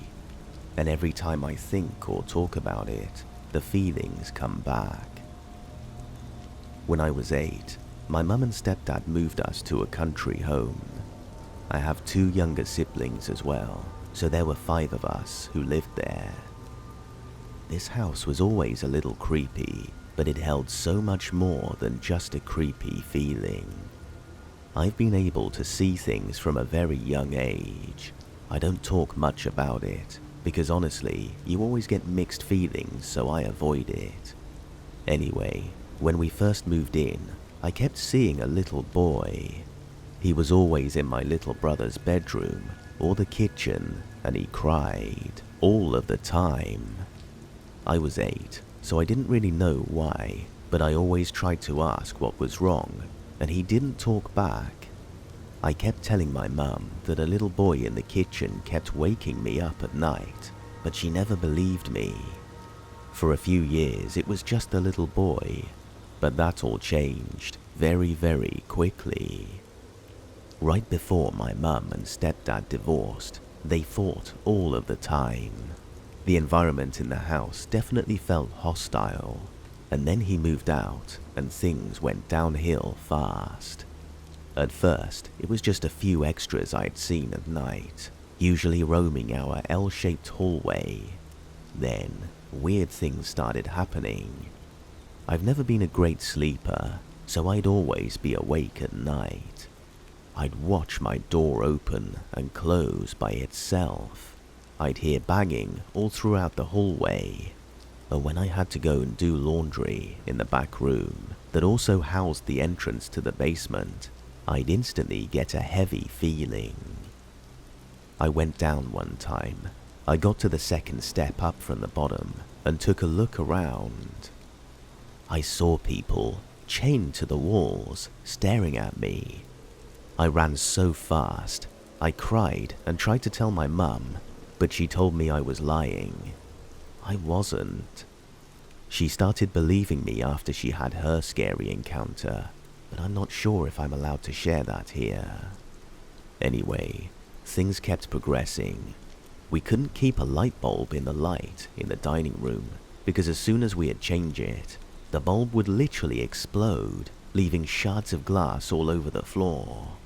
I watched a kitchen chair fly across the room, slamming so hard against the wall it left a hole there. We had a lamp in the living room that fell over every single night at the same time. Towards the end of our time there, we slept in the living room with the fireplace on because my mum couldn't afford propane. We had a blanket over the doorway, and when it was open because someone went to the bathroom, I'd see a lady in white pace the dining room floor. She said one sentence, and I'll never forget it.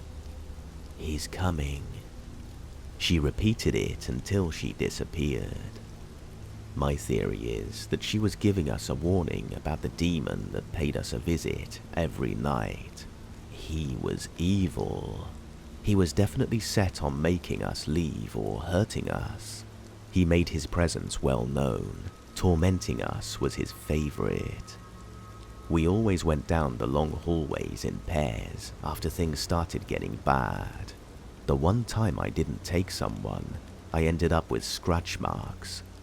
Nothing followed us when we moved though, which is amazing, but I'm very thankful for it. Only one person has lived in that house since we left years ago. He lasted 6 months before he called it quits. It stands empty now at the end of the long driveway. I've been back once. It wasn't a pleasant experience. The house is starting to cave in. I'm sure the farmer will tear it down and connect all his fields finally. I do have one piece of information that I love to share about it. When I did research, I found out the ground the house stood on was at one point Indian burial ground. Later, the point, or hill, became home to a courthouse for a little town, and they did in fact use the basement as a jail, and they did chain people to the walls. The town died out, and a family bought the ground, tearing down the courthouse and building a house over the basement. The house burned down, killing the family, which included a young boy, and the house that we lived in was constructed in the same spot. Update. Here's some more details on my childhood home. First up, my mum's experience. Before we all moved to the living room, her room was at the very end of the hallway, and the bathroom was in between us. It was a normal night. Typical lamp falling and doors slamming. Eventually, I was able to close my eyes. About an hour later, I was startled awake and I knew instantly something was wrong. I got out of bed and went straight to my mum's room. She was flat on her back in her bed with her arms crossed against her chest, and I could tell she was trying to scream. I ran to her bed, and all of a sudden, it's like whatever had a hold of her vanished, because she just went limp. She sat up and started screaming. I was scared for her. She ended up sleeping with my sister and me that night in our bedroom. We didn't talk about that night again until just a year or so ago, and she described in detail what happened. She said she was sleeping, and then she woke up out of a dead sleep, staring straight at the ceiling. My mum never sleeps on her back. She physically can't. She was confused and tried to move, but she said it felt like she was being held down. She said she couldn't breathe or talk or even scream. She said that it felt like a pair of hands wrapped around her neck and just started squeezing. When I walked in and ran over to her, whatever it was let go. The last thing she saw before she could finally move was a shadow face floating up into the ceiling. She never slept in that room again. She actually moved her bed into my room instead. When the spirit was present, the house was very heavy. Most of the others that occupied the place were quiet when he was there. His constant torture was enough to drive us insane. He was the cause of most everything that happened. I'm sure he's the one who scratched me. Being alone in the house was a no-no. If you were the only one in there, he would do everything in his power to show his presence. One evening, my mum had a 4th of July party. Literally everyone was outside. It was late, but everyone was still good with hanging out around the fire. I made the mistake of going inside by myself. Had I known that not a single person was in there, I would have stayed outside. I went into the kitchen to get a drink. As I was standing there, about to open the fridge, the cabinet that held the plates slammed open. I knew I needed to get out, but I was frozen. The next thing I knew, my mum's glass plates were flying directly towards me. I got hit by several before I snapped back into my reality and got out of there. I never told my mum what happened truly. I just said I broke the plates. Another time, my brother and I were playing hide and seek. It was my turn to count, so I stayed in the living room. Once time was up, I started looking. He had to be in the house, that was the rule. I searched everywhere, high and low. The last place I looked was the laundry room. When I entered, I heard my brother crying. I tried to find him but couldn't, which meant the last place for him to be was the basement. I walked over to the door and it was closed. We never closed that door, just because it was so hard to get open. I struggled, but I finally got it. My brother came bolting up the stairs crying, like someone had tried to hurt him. Here's what he told me happened. He had gone into the basement, only to have the door slam shut behind him. He was at the bottom of the stairs, and he swore that a black shadow was running down them, trying to get him. He said he backed himself into the corner, and apparently he started hearing a voice say he was going to die. He didn't know what to do, so he cried, and that's when I opened the door. He said the shadow vanished. Update 2. I believe with everything in me that one of us would have ended up seriously injured or worse if we had stayed in the house. Towards the end, I felt like he had a hold on all of us. Our moods and personalities began to take shape as very angry people. I'm sure his energy caused that. A couple of days before we moved out, we were all asleep in the living room. The TV was on, and so was the light, so it wasn't completely dark. I woke up to something whispering in my ear. All I could make out was, "Run."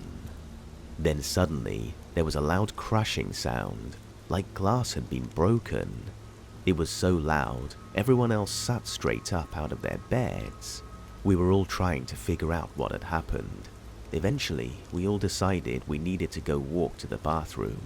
and take turns with the three of us standing guard. When we got to the beginning of the hallway, my mum flipped on the light. We all stopped dead in our tracks. Every single picture that my mum had hung on the wall on the hallway was on the ground. There was glass everywhere. None of us could move. We stood there forever, trying to decide what to do. That was our final straw. We decided to get the heck out of there. My mum took a couple days off work to pack the house while we were at school. She ended up leaving the house in the middle of that day and didn't come back until we were with her to finish packing.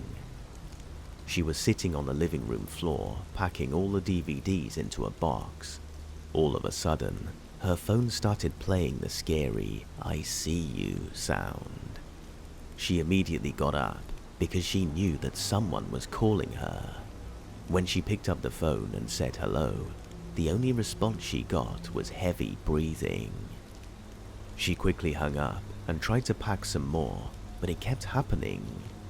She actually ended up smashing that phone because she was in panic mode. She grabbed her stuff and left. We never stayed in that house again. Once we got out of there and adjusted to normal life, we felt lighter.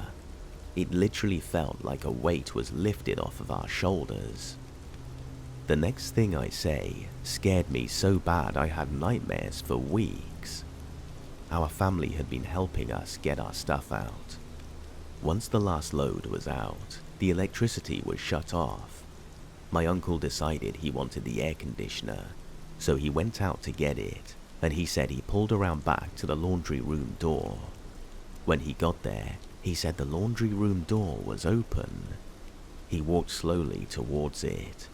When he made it almost in the house, he realized the basement door was fully open and the light in the basement was on. He realized that the light being on wasn't possible, and he booked it out of there. The air conditioners were never recovered. To this day, my sister and I are the only ones that have dared to step foot on the property. Neither of us were alone when we did. My family doesn't talk about it anymore. It's better that way.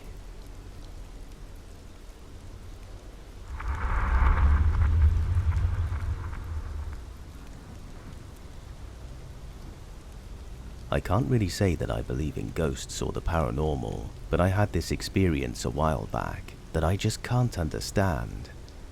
Ever since I was little, it would take me a long time to go to sleep. I'm talking like laying in bed for 3 hours before actually falling asleep. This one night, a few years ago, I remember getting very annoyed because I could not fall asleep. I had been lying in bed for at least 4 hours already. It was around 1 a.m. and I had to wake up at 6 a.m. for school, so I was really trying to fall asleep. At the time, for some reason, I was terrified to sleep in pure darkness, so I had an antique lamp on during all hours of the night. I was well past the age where a nightlight was acceptable to have. I was finally drifting to sleep when I heard a loud slam. I slowly opened my eyes, still very drowsy, being seconds away from peacefully sleeping. Clear as day, I watched my bedroom door, which was previously closed, swing open, then slam again. I watched as my door opened and slammed shut faster and faster. There was nothing I could really do besides watch it. My lamp was on and illuminating the door, so I was able to see that no one was grabbing the doorknob or anything. After at least 2 minutes of me watching my door rapidly open and close, I got kind of fed up. I wasn't scared at all, which is odd. I just ended up mumbling, "Can you stop?" The door slammed one final time, and that was it. I rolled over towards my wall with my back to the door and fell asleep. In the morning, I checked my wall and saw a hole that the doorknob left when it slammed into it, so it definitely wasn't a dream. Still not sure what that was about, but nothing like that has happened since.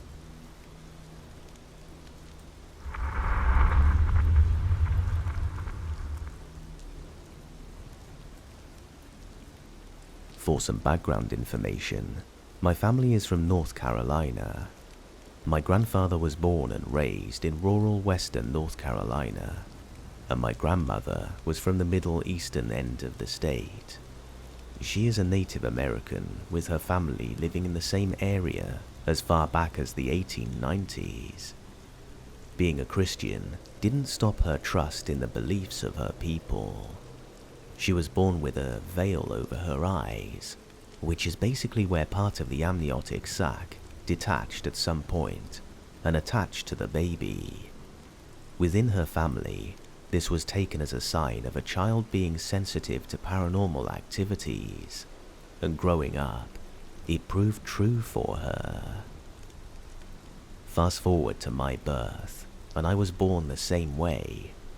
My mama was both pleased and worried when she saw. Almost everyone on my mother's side of the family fully believes in the existence of ghosts and the like, and all having their own experiences over the years.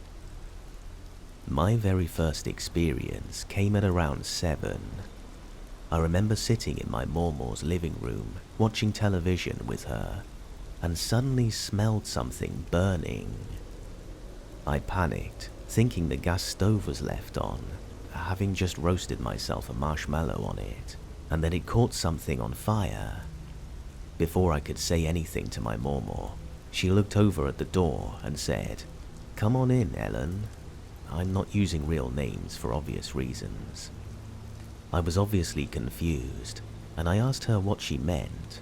She went on to explain that my papa's sister had died in a house fire in Korea years ago. She had apparently gotten 2 of her children out and went back to get the youngest and didn't make it. When they found her body, she was something like 5 steps away from her front door.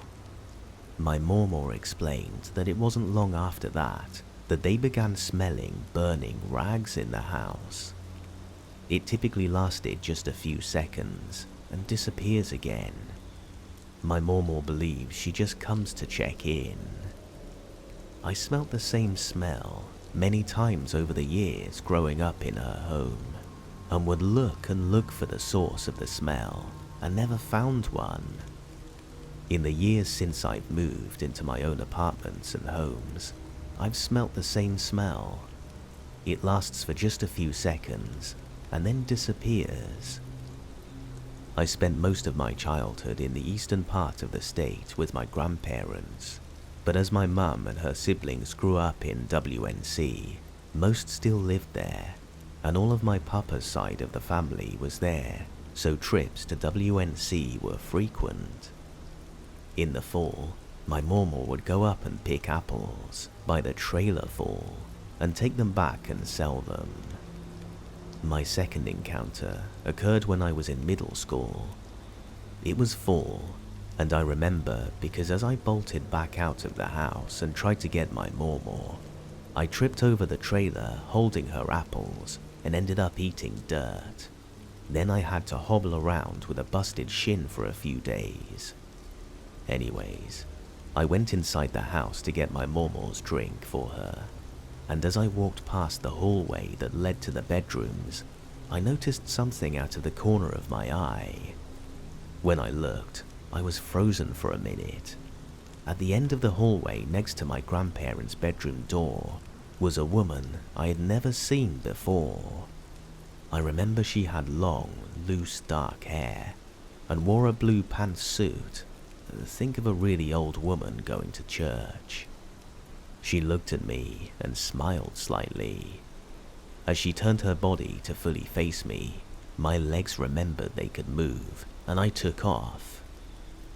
I explained to my mama what I saw, and my stepdad immediately moved to go inside because he thought someone had broken in through the back door, something that wasn't really common in our area, but not unheard of. My mama quickly waved him off and took me inside. Hidden in a photo album in her closet, she pulled out an old black and white photo of a woman standing on a porch and asked if this is who I saw. It was, and this was a picture I had never seen before, and apparently one of the only 2 she had of her mother. My Mormor sat me down in the living room and explained it all to me.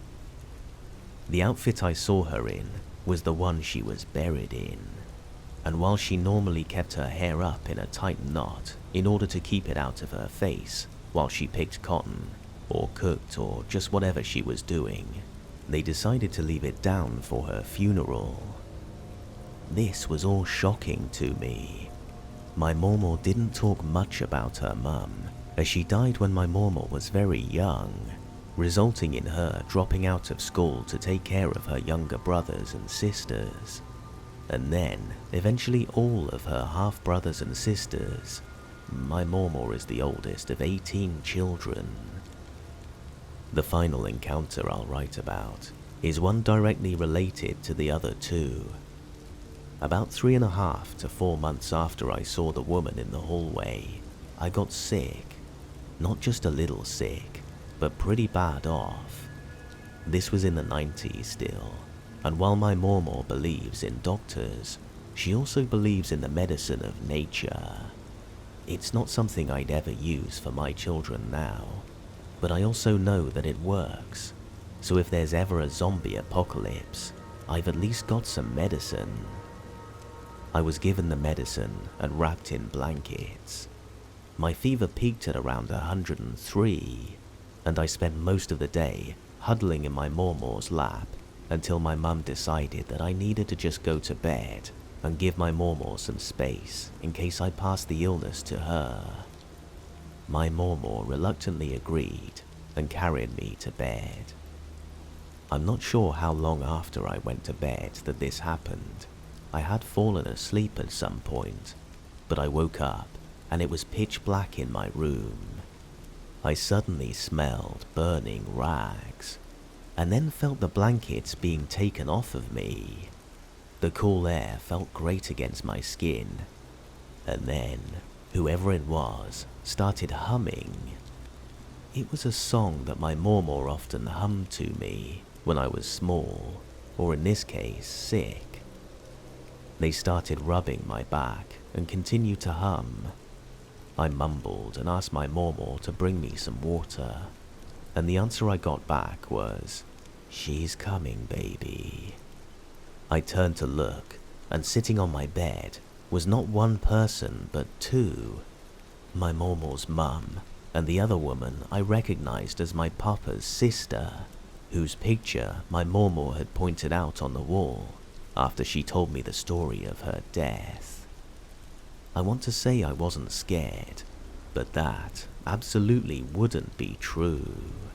I was terrified, but about that time my bedroom door opened and my Mormor came in with water and medicine. When I looked back at my bed, both women were gone. I told my Mormor what happened and told her that they knew she was coming, and she simply responded, "Figures. Can't ever just mind their own business."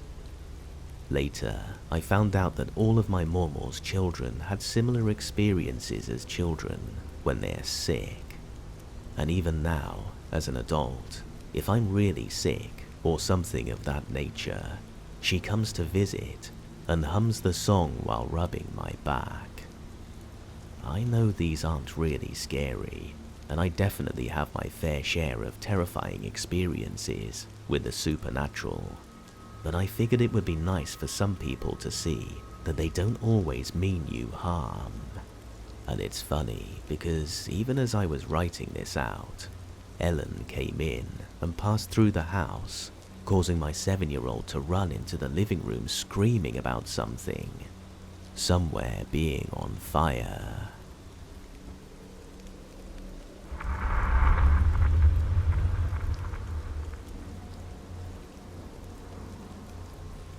A lot of things went down in the house I lived in, but out of all the spooky things that have happened to me there, this one just crossed my mind after 18 years. I was 14 years old, living in Orange County with my 2 sisters and my mother. We had a rough upbringing, so renting an actual house was like a dream come true for us at the time, until we realized we were living in a haunted house. I was with my mum the day we rented. The garage was scary as hell, even in the daylight, with people around. It just always gave me a clustered feeling of something being there that I couldn't see. When the garage door was shut, it was pitch black. No light at all from the outside could get through that garage door. During the summer, I would wake up early. I would listen to my CDs on my radio, so every time I came in or out, I made sure my bedroom door was shut because my mum liked to sleep in the living room on the couch, right outside my bedroom. I would clean my room, the kitchen, and bathroom before I would ask my mum if I could meet my best friend at our halfway mark. This particular morning, the funky spooky things of the house started early. As I walked out of my bedroom, shut my door, walked down the hall passing 2 bedrooms to the restroom, I noticed something from the corner of my eye in the kitchen, like a silhouette of a person that vanished. This was normal. My mum's bedroom was directly outside the bathroom doorway, to the right, and it had a private bathroom which led to the garage. Well, as I was walking out the restroom, I see a person walking into my mum's bedroom, like a woman, which I assumed was my mother, since we were the only ones home. Thinking it was my mum, I was talking to her about leaving to my friends, and the bedroom door shut in my face, and I was thinking, wow, she's rude today. So I opened the door and again asked if I could go to my friends, when her bathroom door started shutting. When I opened the bathroom door, I said, "Mum." I realized the garage door was wide open. The garage door was heavy and did not stay open on its own ever, and it was pitch black. In that moment, I knew it wasn't my mum, so I ran out, shut her bedroom door behind me, and started towards my bedroom when I noticed my bedroom door was wide open. I was standing in my room, confused, and realized my radio was off. I tried turning it on multiple times and saw it was actually unplugged.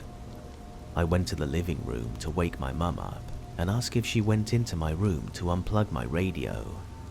She said she didn't ever go into my room or touch my radio that morning because she was sleeping still.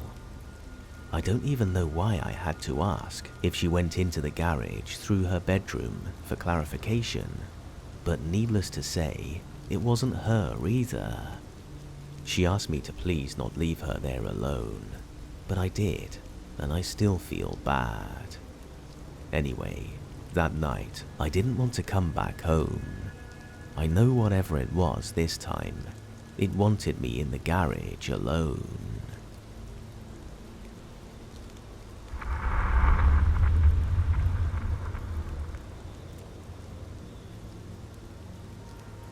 We had just got done eating at my parents' house. It was a typical Sunday. The year was 2013, and I was 22 years old. My parents, sister, and my 2 nieces all left to go shopping, which left just my brother-in-law and me at the house alone. For years, whenever we got a chance to hang out alone, we would play Halo. We were in the last bedroom down the hallway on the left, playing Halo 4, and just enjoying the bro time, when we heard something down the hallway. I guess this would be a good time to tell you that I have an identical twin brother, and at this time he was away working in California, and we hadn't seen him in months.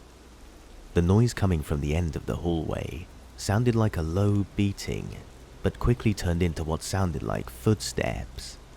We didn't pay much attention, thinking it was just my parents or niece coming down the hallway, even though I thought to myself it was oddly quick for them to be back. The footsteps were slow, but continued to grow louder.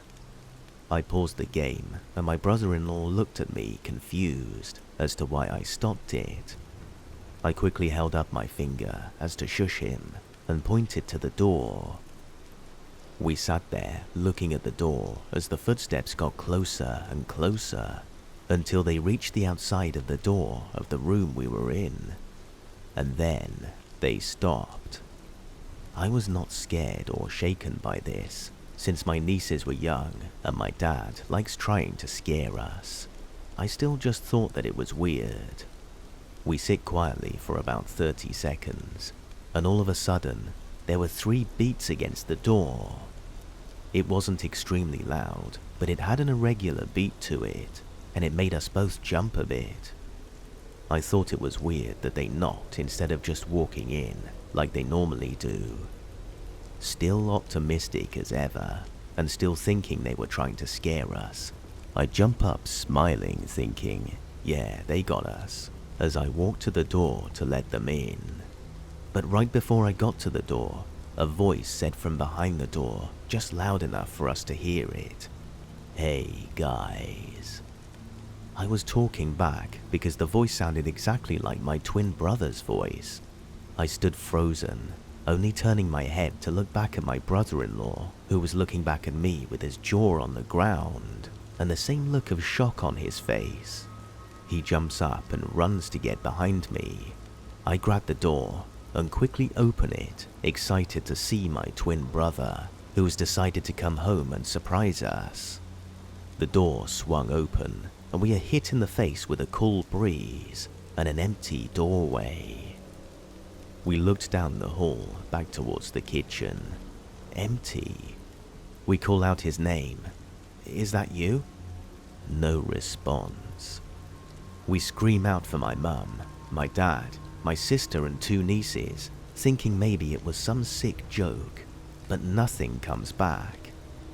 Completely freaked and now thinking somebody has broke into the house, I run back into the room we were in and grabbed the handgun my dad kept beside the bed, and I tossed my brother-in-law a large machete we always kept in the corner and used for yard work and camping. Now, with both of us armed, I clicked my weapon off safety and told my brother-in-law, "Watch my 6, and we run through the entire house like SEAL Team 6. We check every nook and cranny, yelling out, "Come on out, we know you're there." We don't find a thing. We ran to check the doors and windows. All were locked and nothing was broken. We run outside to see if we can see anything. Nothing. We pull out our phones. I call my brother and he calls his wife, my sister. My brother answers the phone. "Are you home?" I said. No, I'm at work, he responded, confused. My brother-in-law yells, "They said they're still shopping." We told everybody what happened, and everybody acted surprised, but we know none of them believed us, even to this day. Now, sometimes when I sit and think of this time in my life, I even start to doubt myself and ask, did that even happen? Was it real? But then I remember I wasn't alone, and I call my now ex-brother-in-law and ask him if he still remembers that time, and every time he says, "Dude, I'll never forget that day."